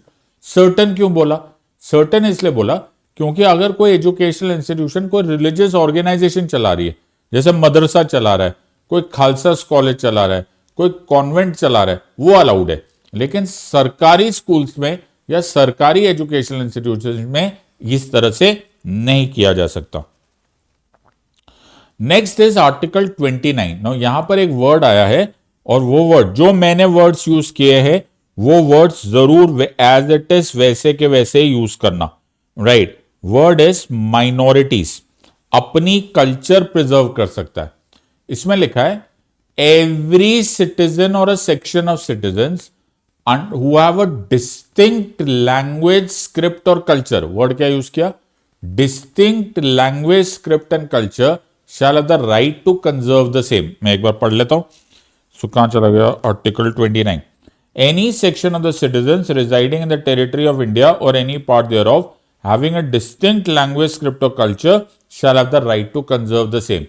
इसी को समझा जाता है as minority rights। यही है minority rights। So there is nothing difference about anything else। यही माइनॉरिटी राइट्स होते हैं। इन्हीं को दो तरह के राइट्स माने जाते हैं, religious as well as linguistic minorities. So यही राइट्स दोनों को माना जाता है। ये हो गया आर्टिकल 29। लेकिन कैसे प्रिजर्व करोगे तुम अपने डिस्टिंक्ट लैंग्वेज, स्क्रिप्ट और कल्चर को कैसे प्रिजर्व करोगे? वो करोगे बाय फॉर्मिंग एजुकेशनल इंस्टीट्यूशंस। कैसे बनाओगे? एजुकेशनल इंस्टीट्यूशन बनाओगे।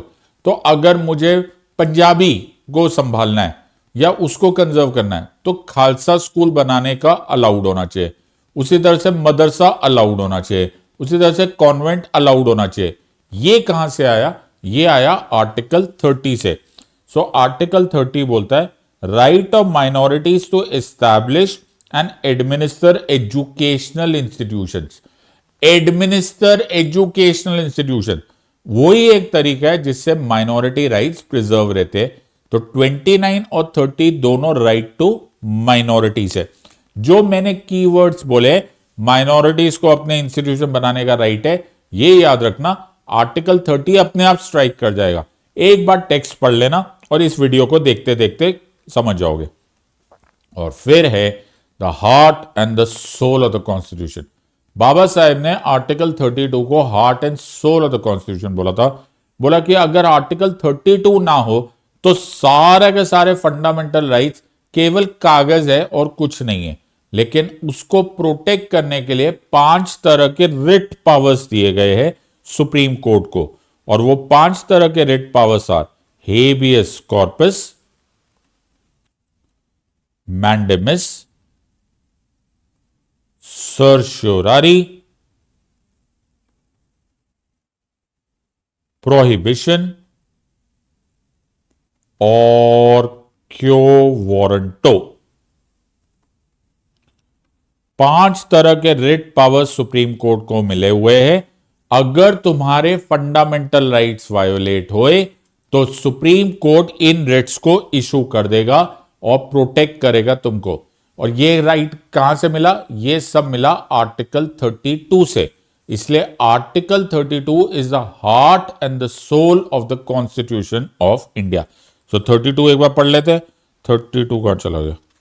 32 remedies for the enforcement of rights conferred by this part. Supreme Court shall have the power to issue directions or orders of writs, including habeas corpus, mandamus, prohibition, quo warranto, and certiorari, whatever may be appropriate for the enforcement of any of the rights mentioned in this part. ये है article 32।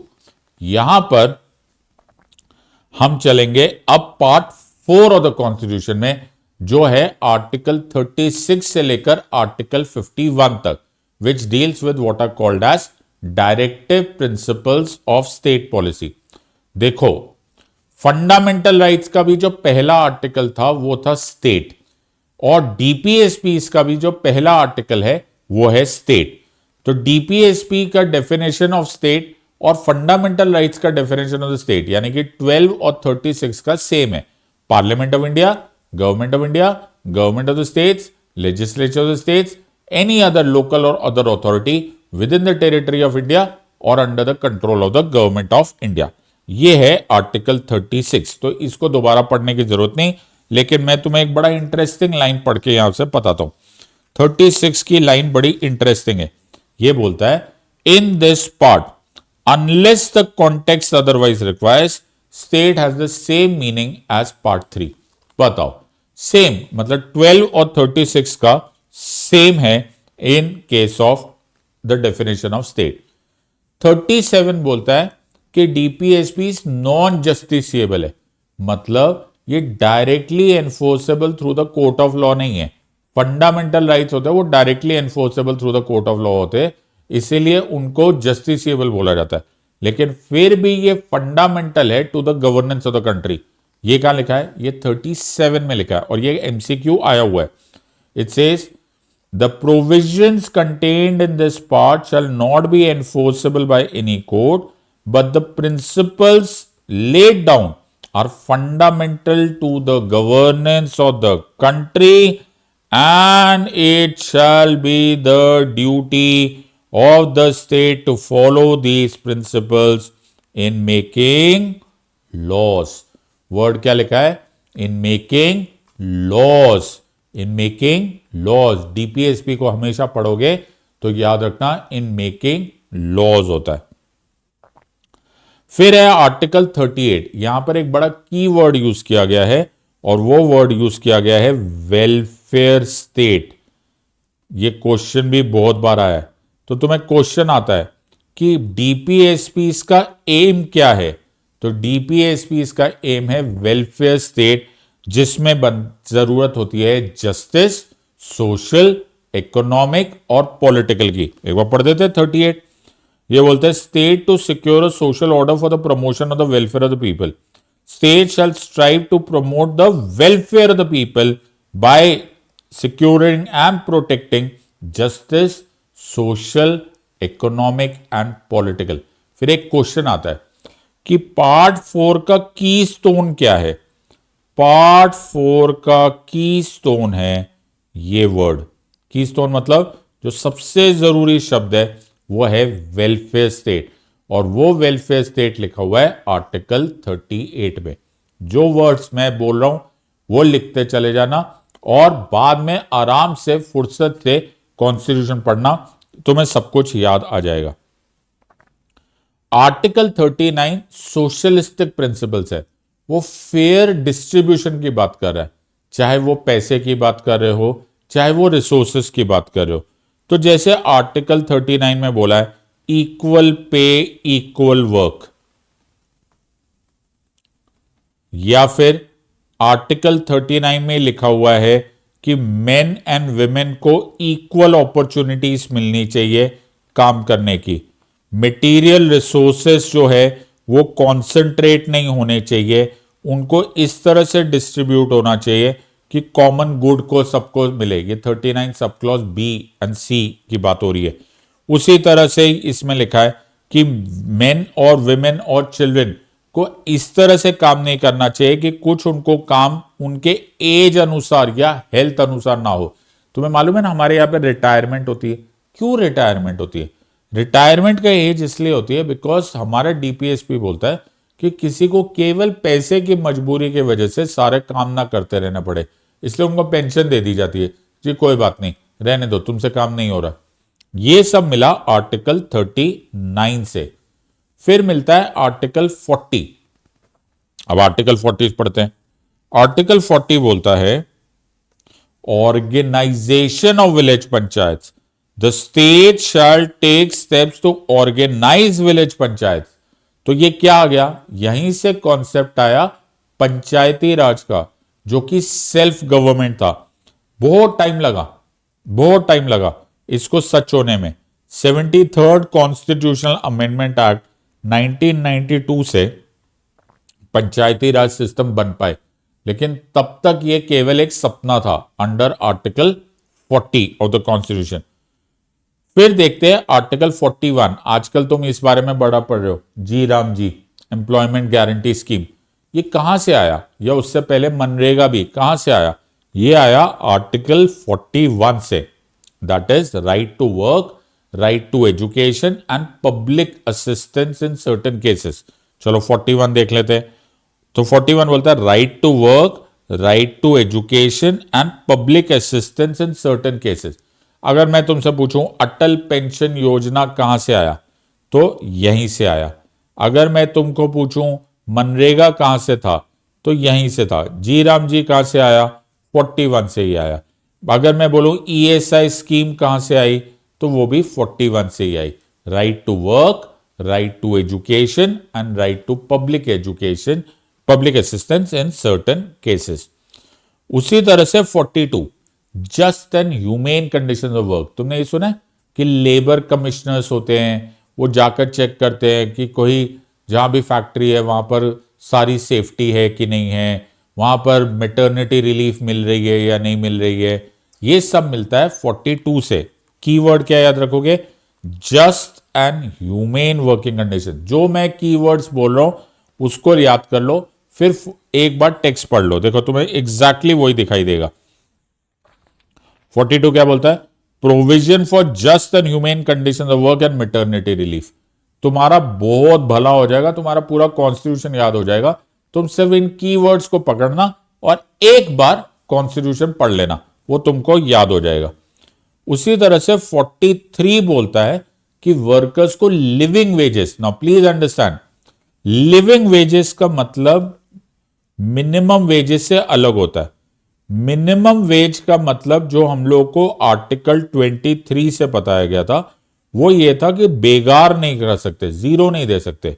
Living veg का मतलब ये होता है कि क्या cost of inflation है इस टाइम पर, हमारे पास क्या लिविंग कॉस्ट है, उसके अनुसार रीजनेबल पैसा दिया जाए।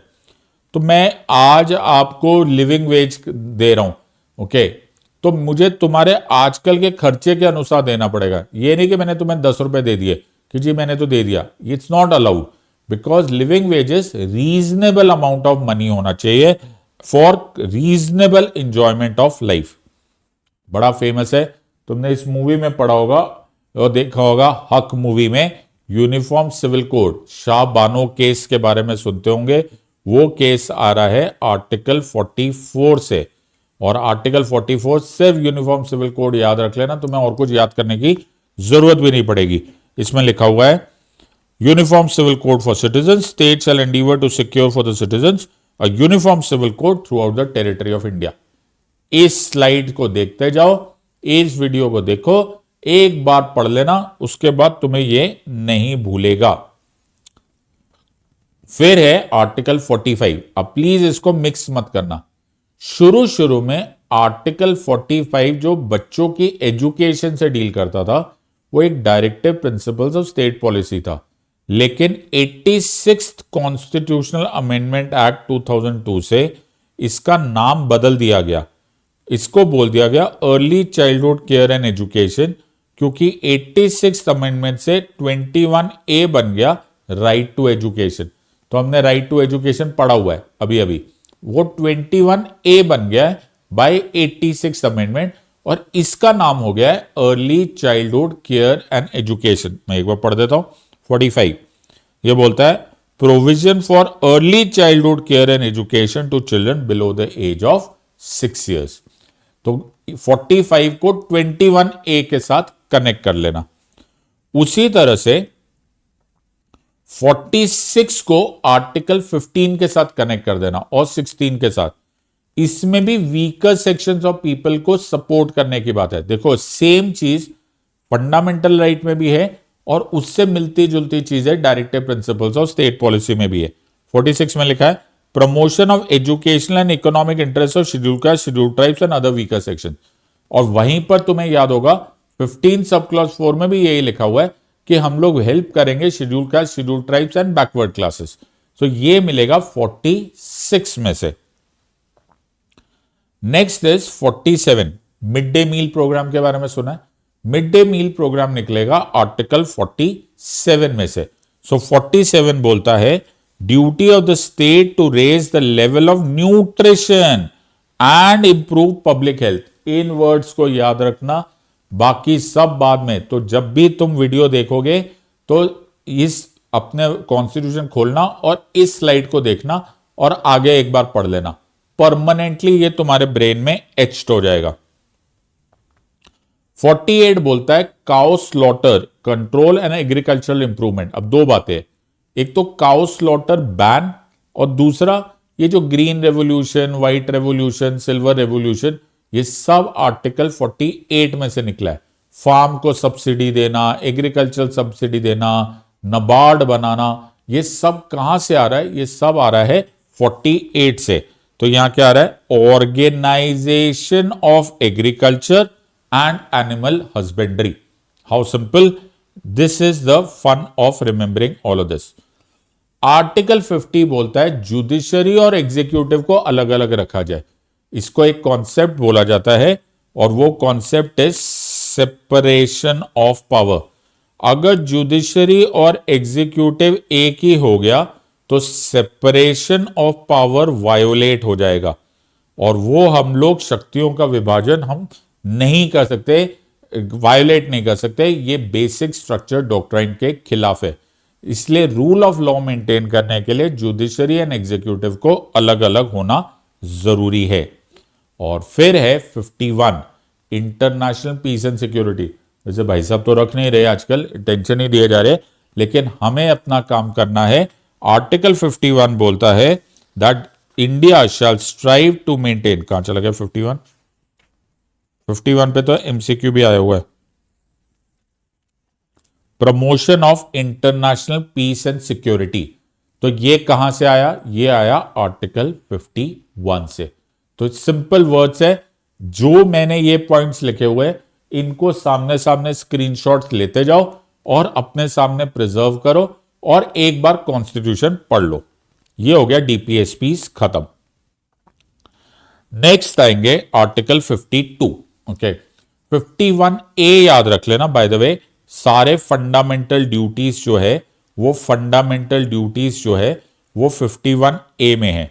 तो मेरी स्पेशल क्लास में आ जाना, मैं तुम्हें सारे फंडामेंटल ड्यूटीज को इन डिटेल पढ़ा दूंगा, क्योंकि एक ही झटके में उनको याद रखना नामुमकिन है।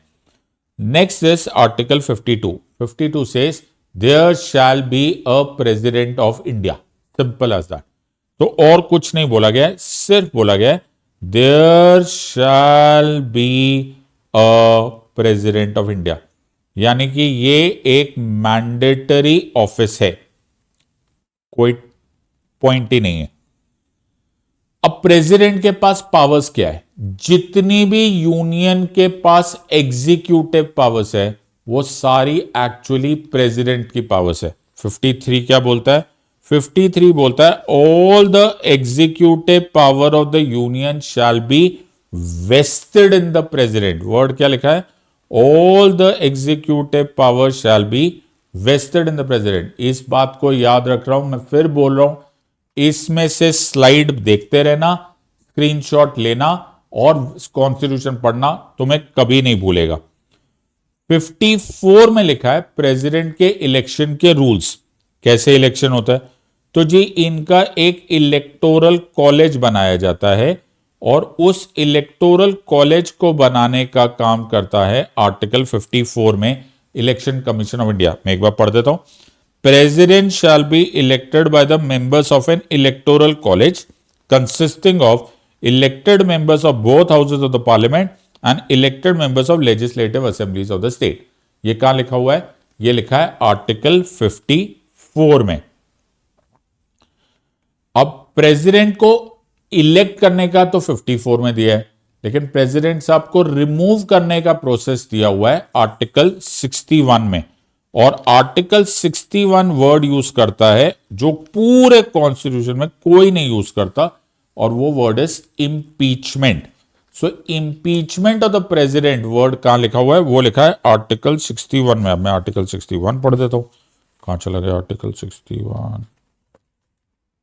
61 procedure for impeachment of the president. इस पे भी बहुत एमसीक्यू आते हैं।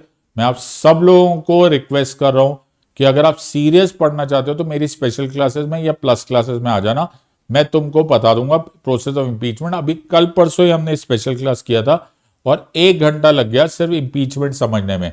बहुत जरूरी टॉपिक है, they will ask you this.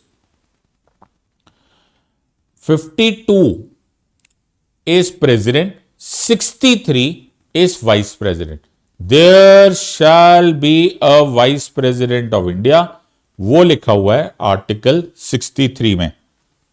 सो 52 याद रखना मैंडेटरी ऑफिस है, that is of the president, और 63 there shall be a vice president of India. मैं एक भी वर्ड कम नहीं कर रहा हूं, that is the vice president of India. और article 74 is the council of ministers headed by the prime minister, जिनका काम है to aid and advise the president. तो मोदी जी यानी कि प्राइम मिनिस्टर और उनका पूरा केंद्रीय मंत्रिमंडल इज डिफाइंड अंडर आर्टिकल 74।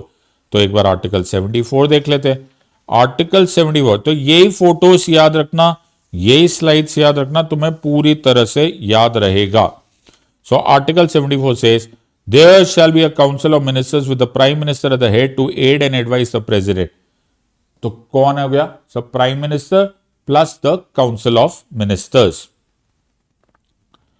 अब उनको अपॉइंट कौन करेगा? The prime minister shall be appointed by the president, और उनको ओथ भी दिलाएंगे president. Look at the photograph. तो ये क्या लिखा हुआ है? ये लिखा है आर्टिकल 75 में the prime minister shall be appointed by the president, other ministers shall be appointed by the president but on the advice of the prime minister. So बाकी मिनिस्टर्स को भी प्रेसिडेंट ही अपॉइंट करेंगे but on the advice of the prime minister. ये क्या लिखा है? ये लिखा है आर्टिकल 75 में। अब बहुत सारे लोग गलती ये कर देते हैं कि वो आर्टिकल 76 इग्नोर कर देते हैं, which is the attorney general of India. Attorney general of India वो highest position of a lawyer है who represents the union government in the courts. So 76 is president shall appoint a person as the attorney general of India who is qualified to be appointed as a Supreme Court judge. So ये the top legal advisor of the union government है, that is article 76. फिर चलते हैं legislature में। Legislature बोलता है article 79 parliament consist of president, Lok Sabha, Rajya Sabha. ओहो क्या एमसीक्यू है, तुम्हें क्वेश्चन आएगा पार्लियामेंट में क्या क्या होता है। 90% लोगों को लगेगा लोकसभा और राज्यसभा। याद रखना पार्लियामेंट में Lok Sabha, Rajya Sabha as well as president माने जाते हैं। एक बार पढ़ लो constitution of parliament article 79, there shall be a parliament for the union which shall consist of the president and the two houses to be known as Lok Sabha and Rajya Sabha respectively। फिर पूछा गया राज्यसभा का composition. तो राज्यसभा का composition क्या है? 238 members आएंगे indirect election से और 12 मेंबर्स आएंगे by nomination under the category of literature, art, science and social service. कौन कौन से categories? Literature, arts, science and social service.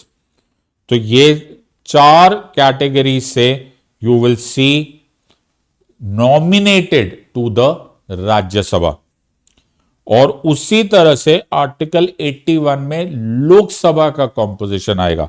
सो 81 में आया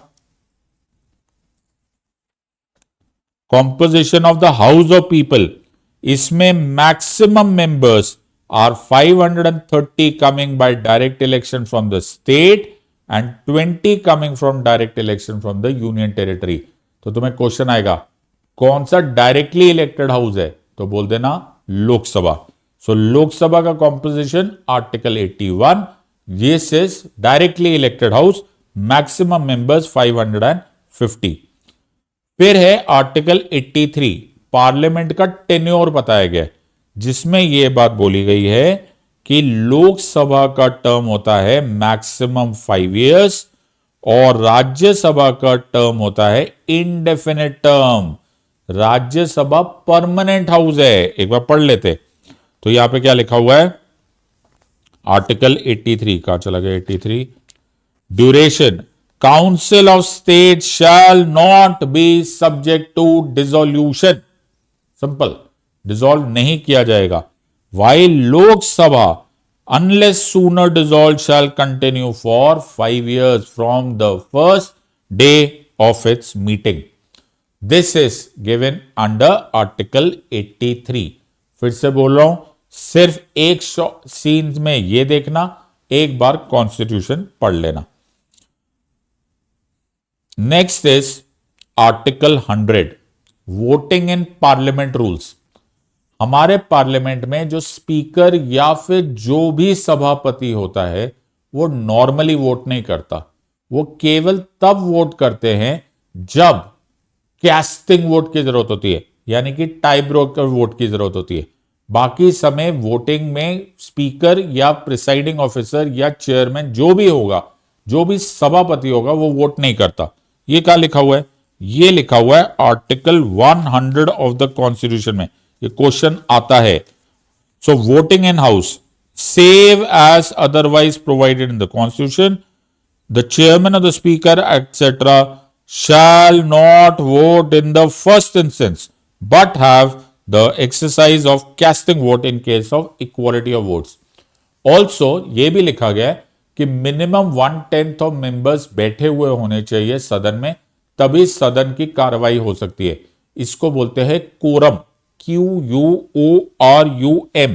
क्या बोलते हैं इसको? इसको बोलते हैं कोरम। तुम्हें पूछा जाता है कितने मेंबर्स होने जरूरी है, तो बोल देना 1/10 मेंबर्स होने जरूरी है। ये लिखा है आर्टिकल 100 में। ऑल्सो 105 में लिखा है एमपीस के प्रिविलेजेस। उसी तरह से 194 में भी लिखा हुआ है मेंबर्स ऑफ लेजिस्लेटिव असेंबली के प्रिविलेजेस, यानी कि विशेष अधिकार। तुम्हें मालूम है कि ये हाउस में कुछ भी बोल सकते हैं, इनको अरेस्ट नहीं किया जा सकता टू इन सर्टेन एक्सटेंट। तो ये सब कहां लिखा हुआ है? ये लिखा है मेंबर्स ऑफ पार्लियामेंट के प्रिविलेजेस पे। तो एक बार 105 देख लेते हैं। 105 कहां चला गया? Powers, privileges, etc. of the houses of the parliament and of the members and committees. तो 105 में मेंबर्स ऑफ पार्लियामेंट याद रख लेना, और 194 में मेंबर्स ऑफ स्टेट लेजिस्लेचर का प्रिविलेजेस याद रख लेना।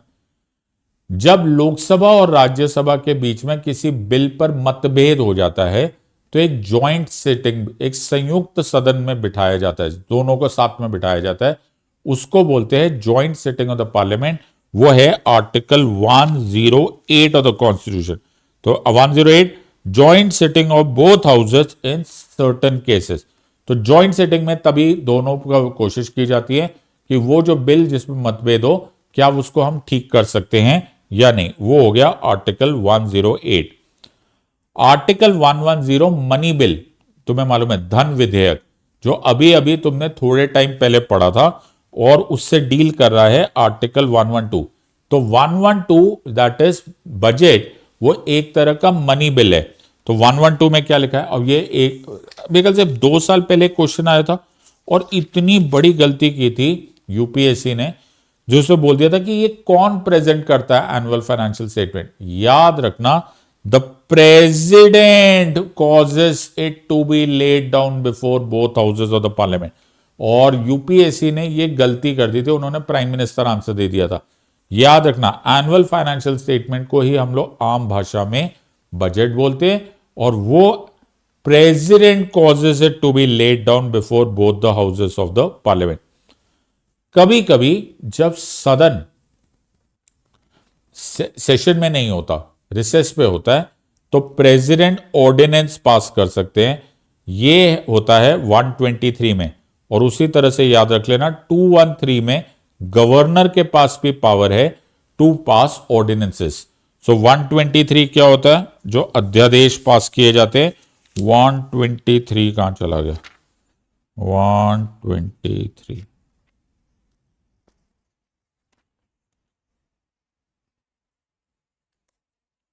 देखो पूरा ही हो गया। Power of the president to promulgate ordinances during recess of the parliament, यानी कि जब पार्लियामेंट छुट्टी पर होता है तब यह किया जाता है। उसी तरह से गवर्नर के पास भी ऑर्डिनेंस पावर है। Now let's go to 124। 124 बताता है सुप्रीम कोर्ट में कौन होते हैं।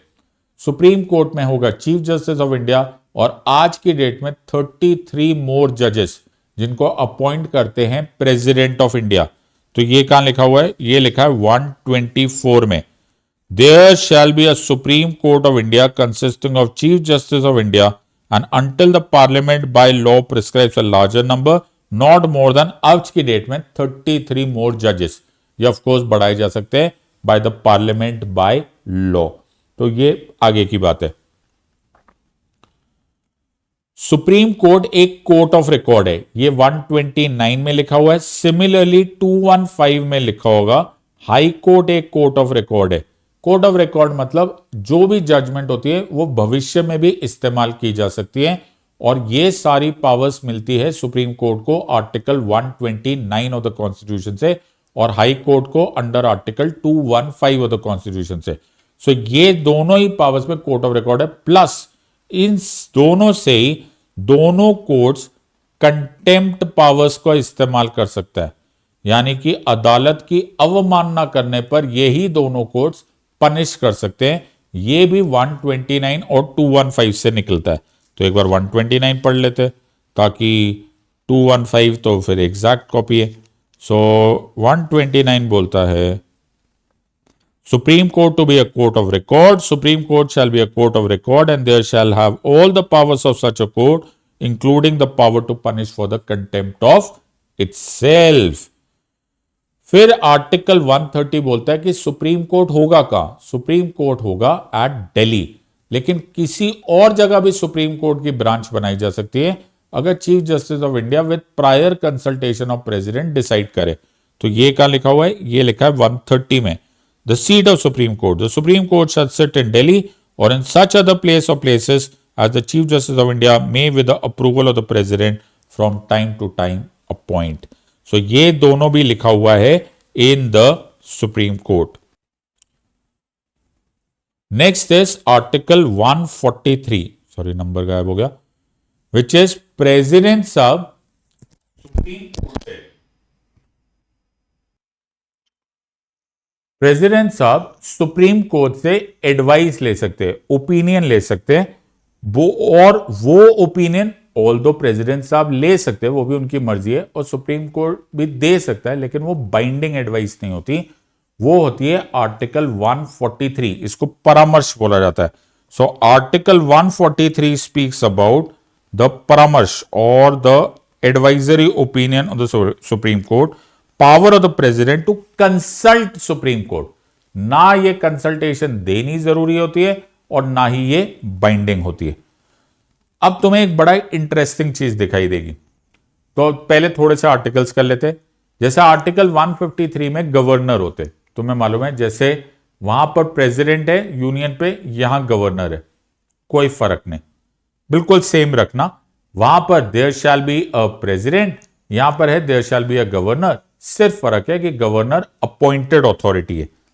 अब एक बड़ा इंटरेस्टिंग पार्ट है, वहां पर भी था जो वेरी नेक्स्ट आर्टिकल था, दैट इज आर्टिकल 53, वहां पे था कि प्रेसिडेंट के पास सारे पावर्स होते हैं एग्जीक्यूटिव।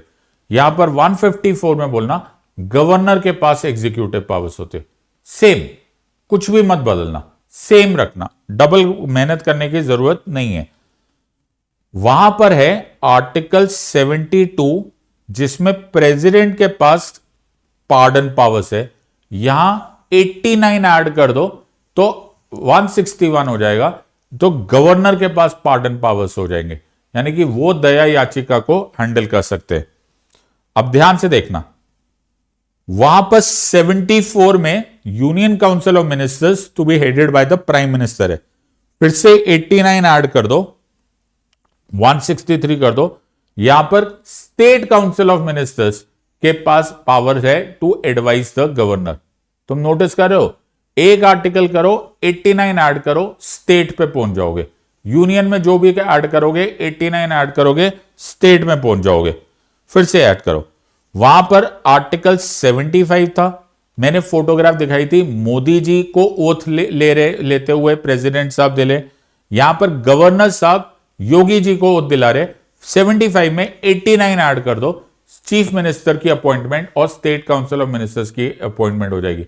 मजा देख रहे हो तुम, वहां पर जो भी है यूनियन में उसको 89 ऐड कर दो, वो यहां पहुंच जाएगा स्टेट में, सिंपल सी बात।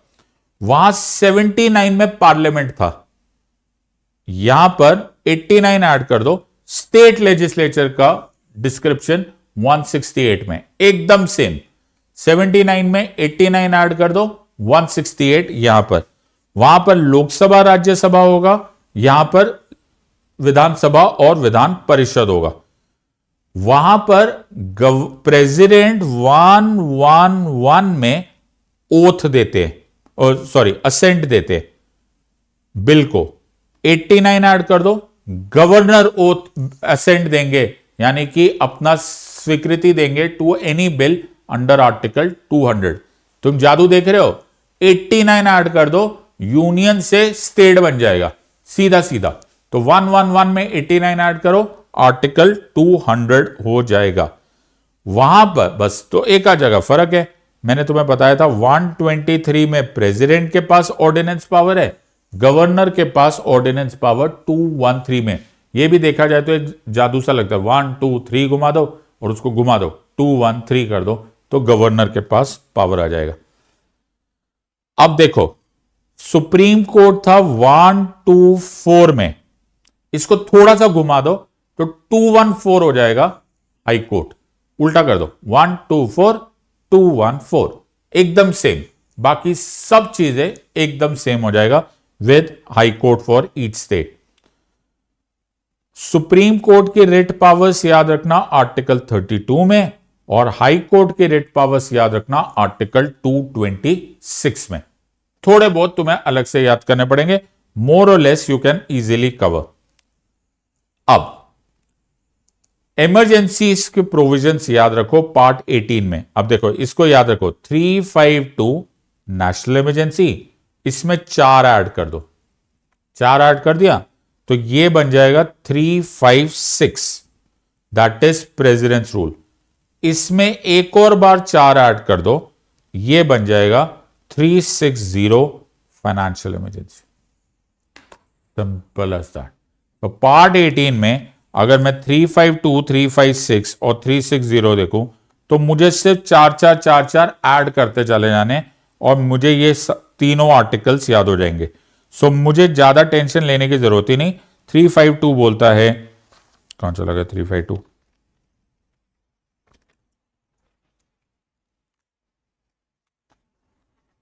प्रोक्लेमेशन ऑफ इमरजेंसी, ये है नेशनल इमरजेंसी।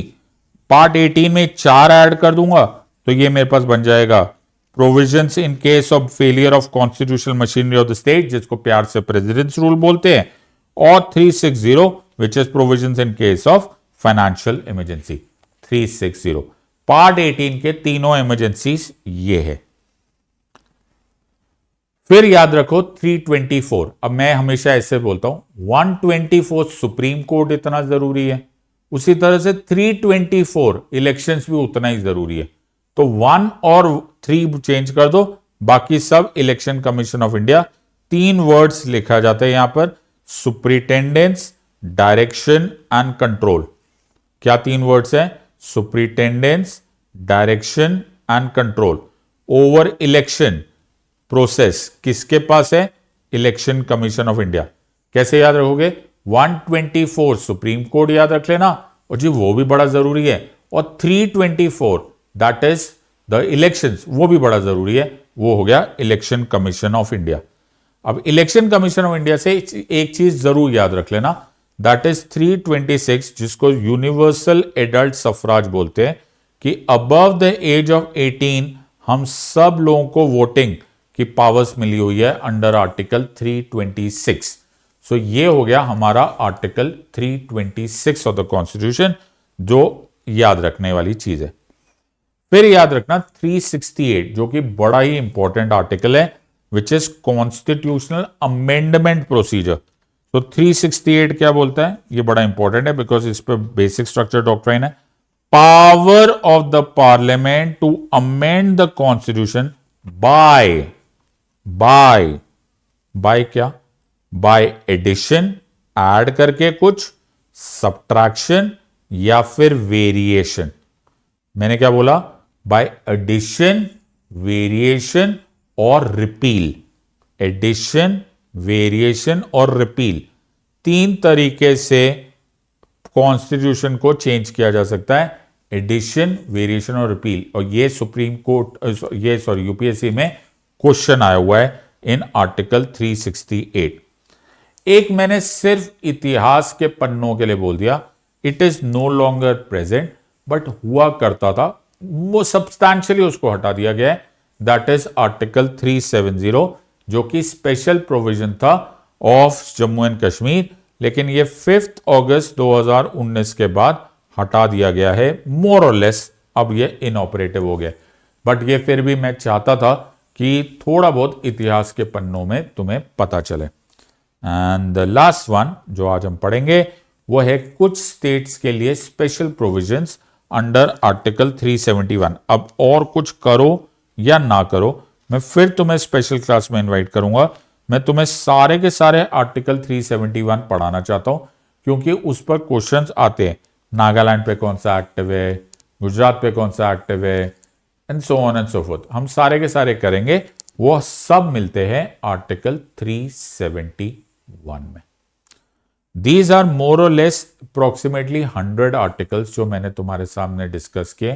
मैंने तुम्हें सीक्रेट्स भी बता दिए कैसे याद रखते हैं, जैसे रूल ऑफ 89 या जगल करके। इन सबको करने के लिए आपको सिर्फ एक बार इस वीडियो को देखो, इस फोटोग्राफ को अपने आंखों के सामने रखो और कॉन्स्टिट्यूशन का आर्टिकल एक बार पढ़ लो। You will never go wrong. I hope you have enjoyed this. I am good, I am very happy कि तुमने इतनी पेशेंस रखी। करीब करीब 2 घंटा तुमने कॉन्स्टिट्यूशन पढ़ने की कोशिश की, which is a difficult provision. लेकिन अगर तुमने समझ लिया, it will go a long way in your polity preparation. इसको रिवाइज करते रहो, बिट्स एंड पीसेस में देखना, 2x देखना, रुक रुक के देखना, लेकिन जरूर देखना। आई hope you have enjoyed this. In the words of an academy, let's crack it. Until next time, God bless, thank you and जय हिंद।